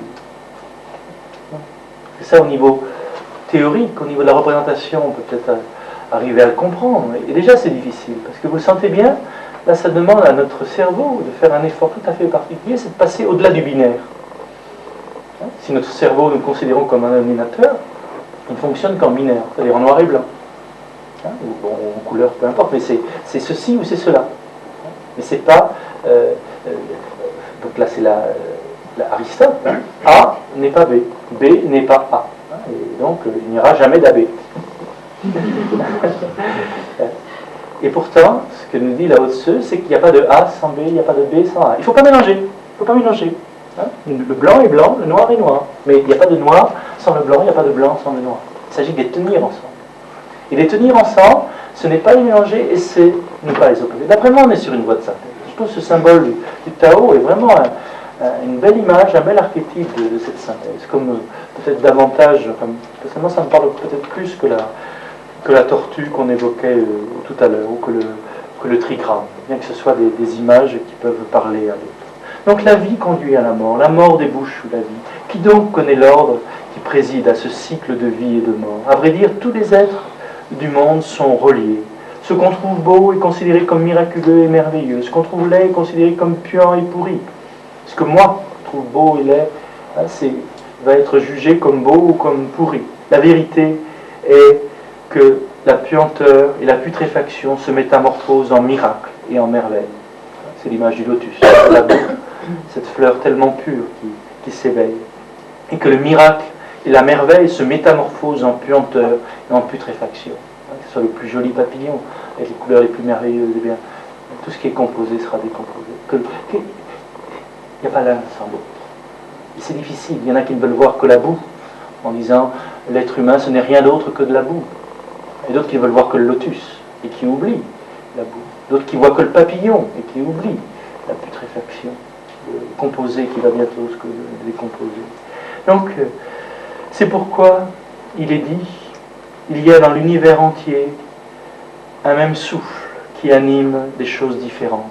Aussi le saint vénère-t-il ce qui relie. Le saint vénère-t-il, c'est une autre traduction possible, la synthèse. Donc, être sur cette voie de la synthèse, c'est être attentif à ce qui relie les choses et ce qui les différencie. Ce qui relie en nous l'inspire et l'expire. Concrètement, observons cela. Ce qui relie l'inspire et l'expire. Ce qui relie ce qu'on appelle la vie, ce qu'on appelle la mort, ce qu'on appelle la beauté, ce qu'on appelle la laideur, ce qu'on appelle comment l'un et l'autre s'engendrent sans cesse l'un l'autre. Et le refus, donc trouver l'attitude juste, c'est ça notre question, comment faire devant les contradictions, trouver l'attitude juste, eh bien c'est trouver la synthèse à travers l'acceptation de ce qui est. Là on retrouve ce oui, cette confiance à ce que je ne comprends pas, cette confiance même à ce qui est ambigu, à ce qui est obscur en moi-même. Et que de cette obscurité, je sais qu'il va en sortir quelque chose, que de cette maladie, de cette mort, de ceci, de cela, ce désordre, peut-être qu'il va en sortir un ordre plus haut, plus... Mais il s'agit d'être dans cette attitude-là. Et cette acceptation n'est surtout pas à prendre comme une démission. C'est pour ça que c'est un mot difficile, là, ce mot acceptation. Il ne s'agit pas d'être des bénis oui. Les gens, vous sentez que le mot amen, le mot amen qui en hébreu veut dire j'adhère. Il y en a qui disent amen à tout. Dire j'adhère pas, je m'en fous. Excusez-moi de parler un peu trivialement, mais l'indifférence, c'est pas l'adhésion. Et que ces textes-là, on pourrait s'en servir tout à fait bien, comme certains le font, pour nous dire c'est pareil. De toute façon, il y a du bien, il y a du mal, etc. Vous voyez, là, on est dans une attitude qui va conduire au mélange. Le oui passif est un oui ou effectivement qui va conduire au mélange, à l'indifférenciation. Tout se vaut. Non, le blanc est blanc, le noir est noir. Ce qui me plaît, me plaît. Ce qui me rend heureux, me rend heureux. Ce qui me rend malheureux, me rend malheureux. Quand je fais du mal à quelqu'un, je lui fais vraiment du mal. Et quand il éprouve un moment de bonheur en ma compagnie, il éprouve vraiment un moment de bonheur en ma compagnie. Il ne faut pas tout mélanger. Tout se vaut pas. J'ai le droit d'avoir des choix, de préférer effectivement le bonheur au malheur. On a tout à fait le droit de préférer d'être heureux que d'être malheureux quand même. Mais n'empêche, la réalité, la vie, c'est l'un et l'autre. Et qu'il y a des jours, effectivement, où il y a du bonheur, il y a de la beauté qui est là, il y a des jours où il y a du malheur. Est-ce que je suis capable d'accueillir l'un comme l'autre? Non pas avec la même indifférence, mais avec, je dirais, la même acceptation, avec la même, je dirais, le même goût, la même saveur, en sachant que c'est l'être qui me parle, que c'est la rose qui me parle par son parfum, qui me parle par ses épines. Quelquefois elle me parle par ce qui me déchire, la vie me parle par ce qui me déchire, d'autres fois elle me parle par ce qui qui me parfume, ce qui m'enivre dans son parfum. Mais c'est bien la même vie, c'est bien la même rose, enfin, qui a des épines, qui a le parfum. Et à moins que ce soit une rose artificielle. C'est là le drame, je dirais, de l'homme artificiel, que quelquefois nous devenons. Donc, ce qu'on a appelé en Chine le Wu Wei, c'est surtout pas ce qu'on traduit par quelquefois le non-agir, dans le sens ne rien faire, ou laisser tomber.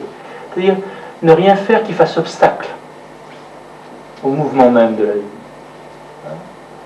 Encore une fois, ce qu'on appelle le lâcher-prise, le laisser-être.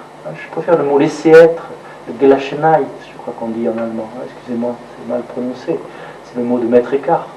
Laisser être. Laisser ce qui est advenir. Mais avec conscience, avec attention, avec vigilance. En étant centré. En ce moment, tu es en train de me dire quelque chose qui me fait du mal. Et je t'écoute, je t'entends, et j'ai mal. Mais je n'en perds pas mon centre, pour autant. Et c'est ce qui va me rendre capable, peut-être, de faire quelque chose de ce mal que tu es en train de me faire. De ce mal que la vie est en train de me faire, avec cette maladie récurrente dont je n'arrive pas à me tirer, et qui revient sans cesse. Qu'est-ce que je vais en faire? Vous sentez là, il s'agit bien d'une attitude d'être centré en toutes circonstances, heureuse ou malheureuse, agréable ou désagréable.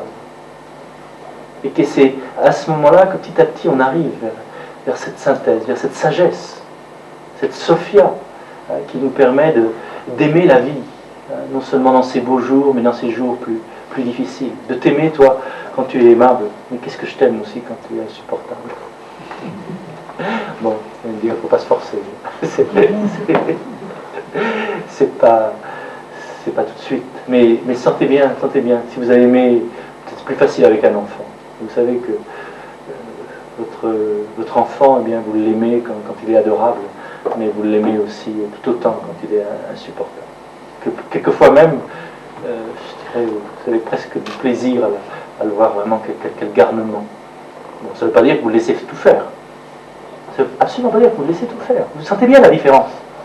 Si vous êtes centré quand vous voyez en train de faire quelque chose qui effectivement ne vous semble pas juste, pas ajusté, vous avez tout à fait le droit, et pour lui, et pour son bien-être, et pour le vôtre, et pour l'entourage, de lui mettre une limite, de dire attention, qu'est-ce que tu es en train de faire, et quelquefois lui donner peut-être un geste qui le réveille, qui le secoue un petit peu, et qui le ramène un petit peu dans son axe. Mais je dirais, ce geste il est fait avec amour, et votre enfant le sent bien. Par contre, ce qui sent bien aussi, c'est quand c'est pas juste. Et ce qui sent bien, c'est quand vous êtes énervé, que c'est pas par rapport à lui, c'est simplement pour vous défouler, lui donner une claque. Mais par contre, une claque juste ne fera pas de mal. Et l'enfant vous en remerciera, des fois des années après. Parce que, heureusement que tu m'as dit d'arrêter, parce qu'effectivement, là on a senti que c'était juste. On a senti qu'il y avait de l'amour dans cette main dure, dans cette main de fer, il y avait de la soie, il y avait de l'amour. Et quelquefois, on sent dans certaines mains qui laissent tout faire, on sent de la dureté. C'est doux comme ça à l'extérieur, mais dedans c'est dur. Je laisse tout faire, mais derrière tout ça, je sens une énorme indifférence. Et ça, l'enfant ou l'adulte le sent bien. Donc, cette voie du Wu Wei, je dirais cette voie de non-interférence, de ne pas interférer avec les événements, mais d'être tout à fait présent à ce qui se passe. Ça suppose d'accepter de ne pas savoir toujours ce qui est bien, ce qui est mal, mais de savoir que toute chose se transforme. Sentez bien, c'est un autre point de vue sur la réalité. Bon, je passe peut-être un petit peu vite parce que je vois que le temps passe. Peut-être que je vais prendre une image de nouveau. On va revenir à une image. Puisque je vous disais être sur la voie du Tao, donc peut-être qu'on peut l'effacer maintenant. On va peut-être chercher une image plus occidentale, puisqu'on n'est pas, à part certains d'entre nous qui ont vécu en Chine, qui se sont intéressés à la tradition chinoise. Nous sommes des Occidentaux, les Occidentaux qui ont voyagé, et qui ramènent de leur voyage, je dirais, une meilleure connaissance de ce qui se passe dans leur pays. C'est souvent ça. Je vois qu'au niveau des religions, peut-être quelquefois faire le détour par l'Orient pour découvrir effectivement des richesses insoupçonnées de notre propre tradition. Quelque chose qui peut être le cas de certains d'entre nous. Donc un symbole théologique, mais on va voir ses applications dans la vie relationnelle, mais aussi dans la vie entre les peuples, les pays.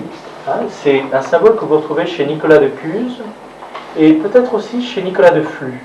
Vous me direz si je me trompe, parce que Nicolas de Flux, donc votre compatriote, aimait particulièrement les images, les symboles.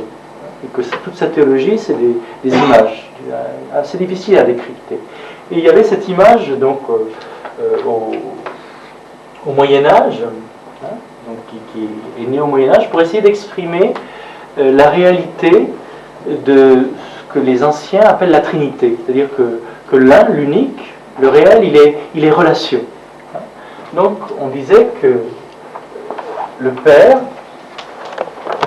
donc le Fils, l'Esprit sont un seul Dieu. Vous vous souvenez de cette façon de parler du réel, qui pour certains d'entre nous est complètement abstraite, ne veut plus rien dire. Et bon, c'est peut-être intéressant d'essayer de rechercher sa signification. Et les anciens donc mettaient sur cette ligne le mot non-est, c'est-à-dire le Père n'est pas le Fils. C'est-à-dire que la façon que le Père a d'être Dieu, c'est d'engendrer. La façon qu'a le Fils d'être Dieu, c'est d'être engendré. Chacun a sa façon de manifester l'être l'unique. Donc le Père n'est pas le Fils n'est pas le Saint-Esprit. Le Saint-Esprit n'est pas le Père, non est. Donc n'est pas. Différenciation. Donc, être sur une voie de synthèse, c'est d'être sur une voie de différenciation. Mais c'est être aussi sur une voie de relation. Et là, il s'agit d'écrire sur cette ligne est. Le Fils est Dieu, le Père est Dieu, l'Esprit est Dieu, est. Les trois sont Dieu. Donc, c'est un symbole, je crois, intéressant quand on dit que Dieu est Trinité. On dit qu'il est un et qu'il est trois, qu'il est un et qu'il est relation. Qu'il est un, non pas un comme une monade, close sur elle-même, ou comme le disait Chateaubriand, un sublime célibataire, mais Dieu est un, comme l'amant, l'aimé et l'amour sont un. C'est ce que disait Rumi, c'est intéressant, des mystiques qui appartiennent à une tradition de l'unicité de Dieu. Donc Dieu est un, non pas comme une unité, une monade close sur elle-même, Dieu est un comme une relation. Et cette relation, quand on essaye de la tenir ensemble, à la fois c'est l'union du non-être et de l'être. Ces trois personnes, ces trois relations sont uniques et en même temps elles sont une. Bon, peut-être que pour certains d'entre nous c'est trop abstrait.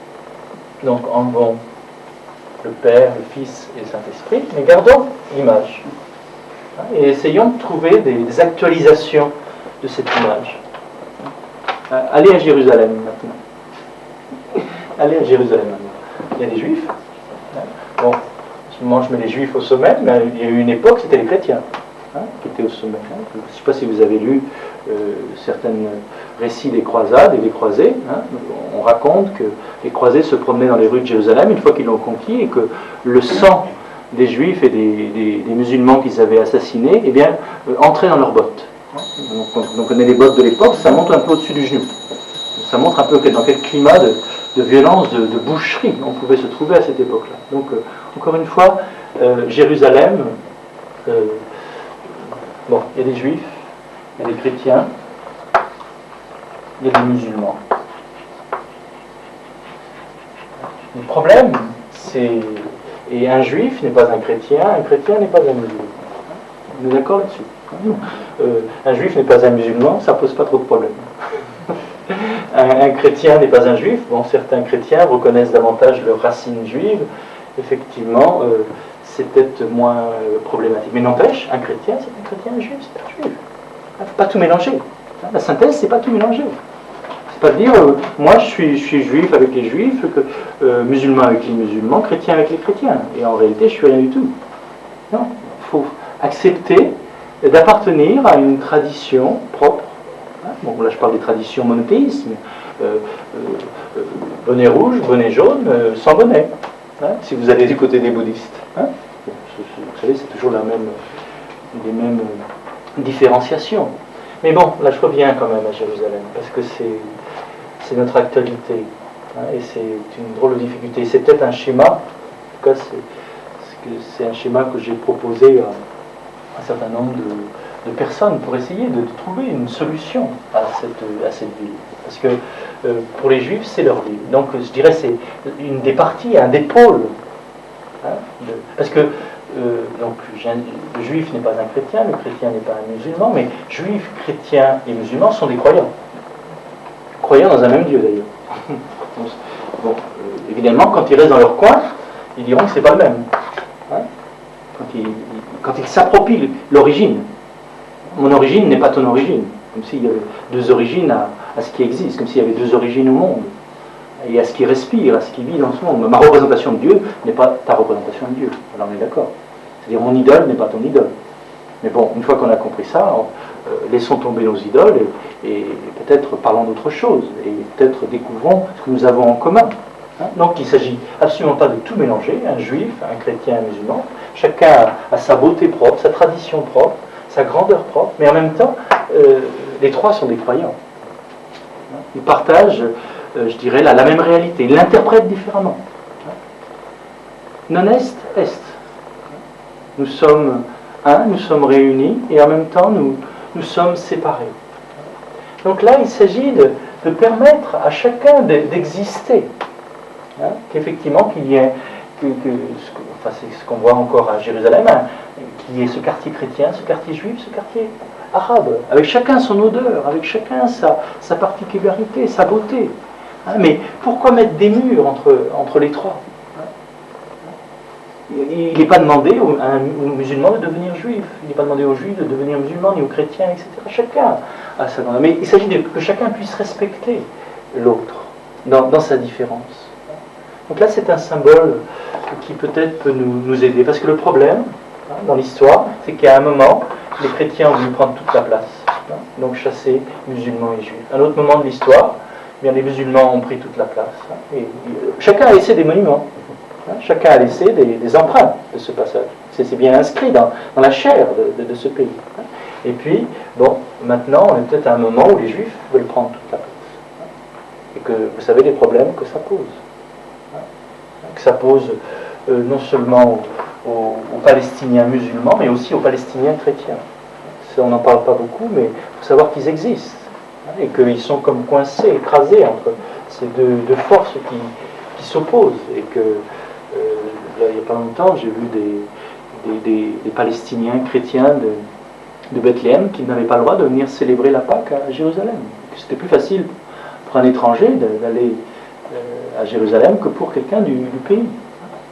Il faut quand même observer ces choses-là et de voir que l'histoire, bon, chacun veut prendre toute la place. Au lieu de communier, parce qu'au centre, celui qui est au centre, c'est celui qui a tous les noms et qu'aucun nom ne peut nommer. C'est ce que la tradition appelle l'inconnaissable, l'innommable, qu'on ne peut pas saisir, l'insaisissable. Et ce qu'on saisit de lui, c'est pas lui, c'est notre représentation de lui.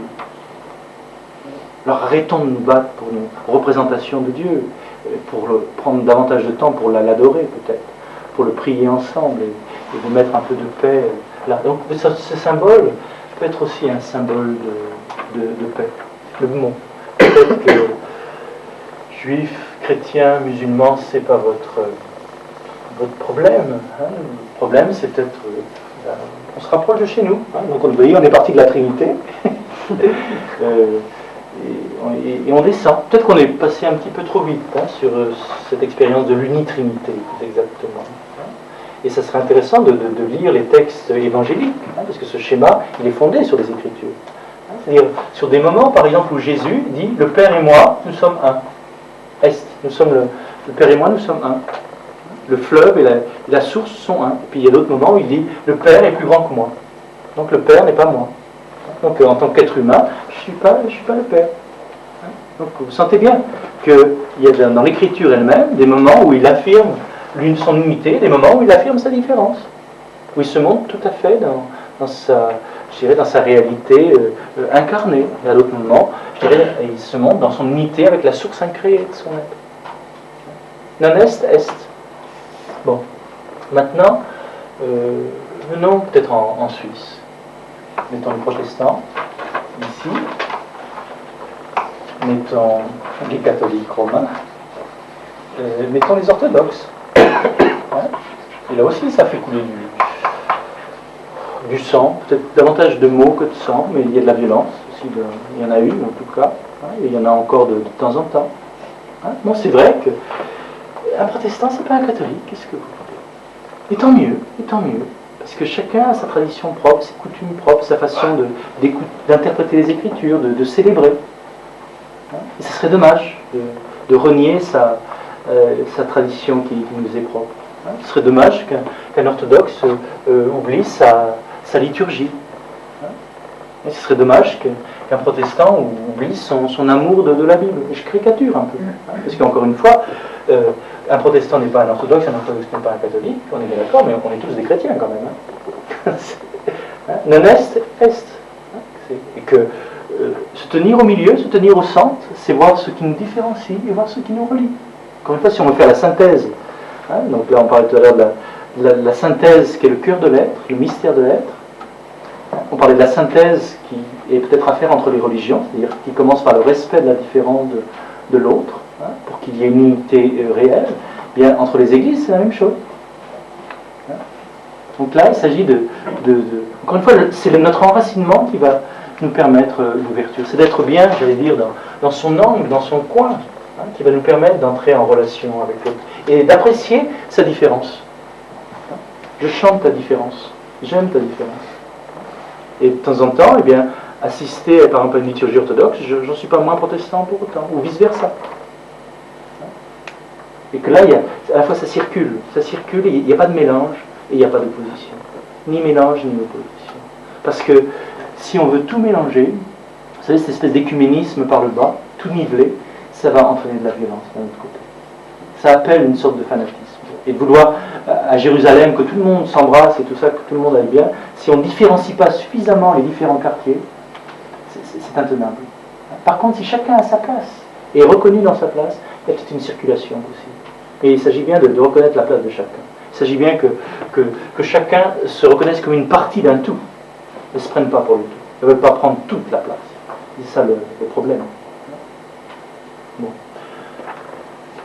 Soyons moins graves, mais restons en Suisse. Suisse allemand, Suisse français, Suisse italien. C'est bien différent aussi. C'est un petit pays, mais c'est très différent. Et c'est très intéressant. On peut en parler un petit peu de l'extérieur. Et là aussi, ce serait dommage que chaque canton perde sa spécificité. Mais encore une fois, cette différence est mise au service de l'unité, de la relation. Et là, je crois que vous avez un modèle, je ne sais pas si c'est Nicolas de Flux qui vous a influencé, sans faire de mauvais jeu de mots. En tout cas, si c'est un schéma qu'il a beaucoup utilisé, c'est vrai que le système fédératif, ou certaines approches des relations entre des personnes différentes, peut donner quelque chose d'intéressant. De voir que des personnes de traditions, de cultures différentes, peuvent ne pas se mélanger et en même temps se respecter. Et ne pas s'exclure, ne pas se mélanger, ne pas s'exclure. Bon, de nouveau, la même image. Donc, revenons dans nos histoires peut-être plus simples. Papa, maman et moi. Papa n'est pas maman. C'est pas toujours évident. Et que là, si l'enfant a en présence un papa qui n'est pas bien différencié de la maman, un père qui n'est pas bien différencié de la mère, ça va faire du mélange dans sa tête. Et il ne sait plus. Qu'est-ce que c'est qu'un homme, qu'est-ce que c'est qu'une femme? Quelles sont la répartition des rôles? Encore une fois, on peut changer les rôles, montrer que... Mais il s'agit là aussi d'accepter d'être sa fonction de père, sa fonction de mère, et que, bon, on se partage peut-être. Et ça permet à l'enfant de se structurer, et que l'enfant, c'est pas papa, même s'il joue à papa, ou même si elle joue à maman. Et là aussi, la remettre dans sa différence. Écoute ma fille, tu verras, un peu plus tard. Je suis ta mère, je suis pas ta soeur, je suis pas ta copine, je suis pas ton copain, vous connaissez. Et il y a autant d'amour dans cet acte de différenciation que dans ce moment d'union. Donc la synthèse, c'est ce qui unit et c'est ce qui différencie. Vous sentez bien que un autre nom de cette synthèse que l'on évoque, eh bien, c'est effectivement l'amour, la relation. Et cette synthèse, bon, c'est aussi à l'intérieur de nous-mêmes. Et c'est là-dessus qu'on repartira demain matin, avec ce schéma. Mettons l'esprit, l'anthropologie ternaire, l'esprit, le corps et la psyché. C'est-à-dire qu'il ne s'agit pas de mélanger en moi l'âme et le corps. Je ne suis pas mélangé. Il y a des moments où, effectivement, je sens qu'il y a en moi une autre dimension qui n'est pas que matérielle. Et pourtant, il s'agit bien de reconnaître mon corps et qu'il a des besoins. Et de savoir je dirais, il y a des maux, il y a des souffrances. Alors là, on revient vraiment au thérapeute d'Alexandrie. Excusez-moi. Non, laisse. Ça va aller? Oui, laisse. Pose-le. Donc, il faut être bien dans sa tête pour savoir où on met ses pieds. Autrement, il y a une intégration qui n'est pas parfaite. Donc, ce que je voulais vous dire, c'est qu'effectivement, quand on est en présence d'un symptôme, d'une maladie, effectivement, on peut aborder le côté corporel, donner un certain nombre de médicaments, de conseils. Mais il y a aussi le côté psychique. Il y a peut-être aussi le côté spirituel. Aborder quelqu'un dans sa totalité, mais pas tout mélanger. Pas croire que lui demander de réciter telle ou telle prière, ça va lui enlever ses boutons. On dirait, mais des fois ça marche. Oui, mais peut-être pas à cause de la prière. Peut-être aussi parce qu'il a pris l'air, il y a eu telle ou telle chose, ou il a pris telle ou telle substance qui vont lui permettre une transformation. Donc savoir reconnaître, je dirais, les souffrances au niveau où elles se situent, au niveau où elles se somatisent, et de voir que bon, cette personne qui a mal là, eh bien, ça exprime peut-être aussi un autre malaise au niveau psychologique, et que cette dépression elle n'arrive pas n'importe quand, n'importe quel moment, et qu'il y a peut-être un revécu de mémoire. Encore une fois, il m'arrive la même histoire, et que là, c'est trop. Il y a des moments où on sentait bien que des moments où on résiste, puis d'un coup, c'est trop, parce que ça répète trop de choses. Et puis peut-être qu'à travers cette maladie, il y a aussi une parole du vivant qui nous dit arrête-toi, arrête de courir, il y a peut-être autre chose à faire, reviens à toi-même, reviens à ton centre. Donc, encore une fois, ce schéma peut nous aider à bien distinguer les plans, ne pas vouloir tout soigner avec son coin. Il y en a qui croient qu'on explique tout avec le traumatisme de la naissance. Il y en a qui croient qu'on pourra tout résoudre avec un peu de chimiothérapie et tout ça. Et d'autres qui croient qu'on pourra tout résoudre avec un peu de contemplation et de prière. Encore une fois, tout cela est complémentaire et différencié. Bon, c'est une image. C'est une image. Vous sentez comment cette image peut nous être utile dans certains moments où nous avons à exercer un discernement. Et que ce discernement, si on reste dans la ligne de ce que l'on a évoqué ce soir, ce discernement, si c'est se tenir au centre, c'est observer à la fois ce qui différencie et ce qui relie.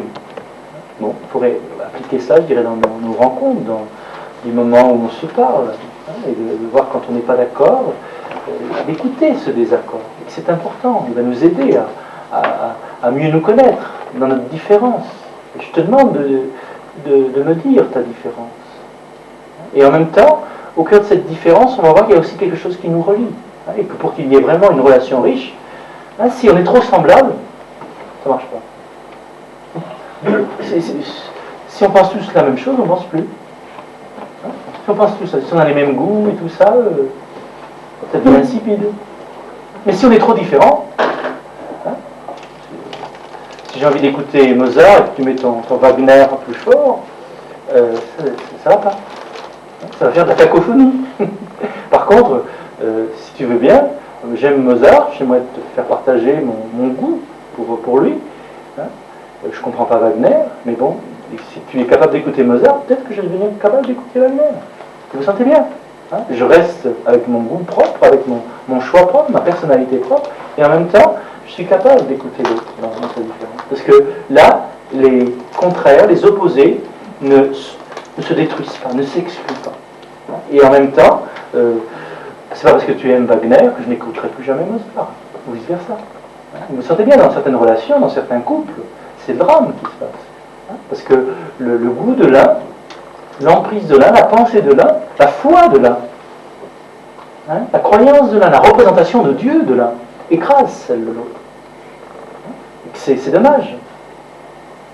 Alors que, au contraire, ta façon de croire, ta façon d'aimer est différente de la mienne, et donc je vais apprendre une autre façon d'entrer en relation avec le réel. Bon, vous sentez bien que c'est un chemin, c'est un chemin, et c'est un chemin de patience, un chemin de transformation.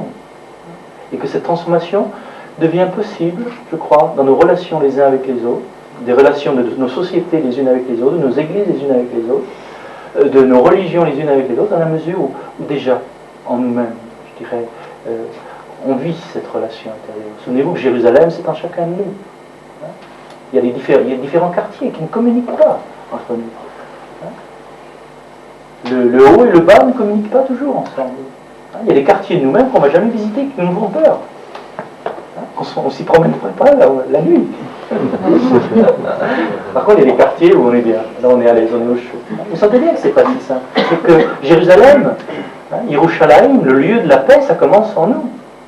Et c'est pour ça que les anciens rabbins disaient, et encore aujourd'hui, il y en a certains qui ont cette sagesse de rappeler, tant que la shalom ne sera pas installée dans chaque être humain, il n'y aura pas de shalom à Jérusalem. Puisque le Messie ne viendra pas. Le Messie vient justement parce que le Messie, c'est le moment où les êtres sont en paix avec eux-mêmes. Et à ce moment-là, ils peuvent se rencontrer en paix les uns avec les autres. Mais bon, vous sentez bien que là, c'est quand on parle de processus de paix, on retrouve le mot processus. Effectivement, c'est un drôle de chemin. Et le chemin est long. Mais peut-être qu'à certains moments, le rappel, l'anamnèse, faire mémoire d'une image, et on le verra demain matin, faire plus que mémoire d'une image, d'un symbole, qui pour nous est très parlant, mais faire aussi mémoire d'un visage, d'une présence, d'une qualité d'être, d'une personne qui incarne cette synthèse, qui nous dit que c'est possible, d'être à la fois énergique et doux. Il n'y a pas que les purs et durs, il y a aussi les purs et doux. Mais c'est plus difficile. Il y a des synthèses, effectivement, qui sont à réaliser à l'intérieur de nous-mêmes pour qu'elles se réalisent, se manifestent un peu dans nous. Bon, je crois que pour ce soir, on va faire la synthèse entre le jour et la nuit, entre la conscience et le sommeil. Là, il y a une phrase d'Héraclite, peut-être que demain matin, vous sentirez que dans la tradition occidentale, je vous disais tout à l'heure, notre philosophe c'est devenu Aristote, c'est dommage que ce ne soit pas Héraclite, parce qu'Héraclite parlait le même langage que Lao Tzu. 6 siècles avant Jésus-Christ, il parlait vraiment le même langage que Lao Tzu. Et bon, on terminera sur cette parole, même ceux qui dorment collaborent à l'ordre et à la marche de l'univers. Mais alors dormez bien. Bon, il n'y a pas d'urgence, il n'y a pas quelque chose qui vous empêcherait justement de connaître un repos bien mérité, ou si ça vous vient peut-être demain matin, on va commencer par si vous avez des questions, des choses importantes à dire. Peut-être qu'on pourrait terminer ce soir juste par un petit moment de silence, un petit moment de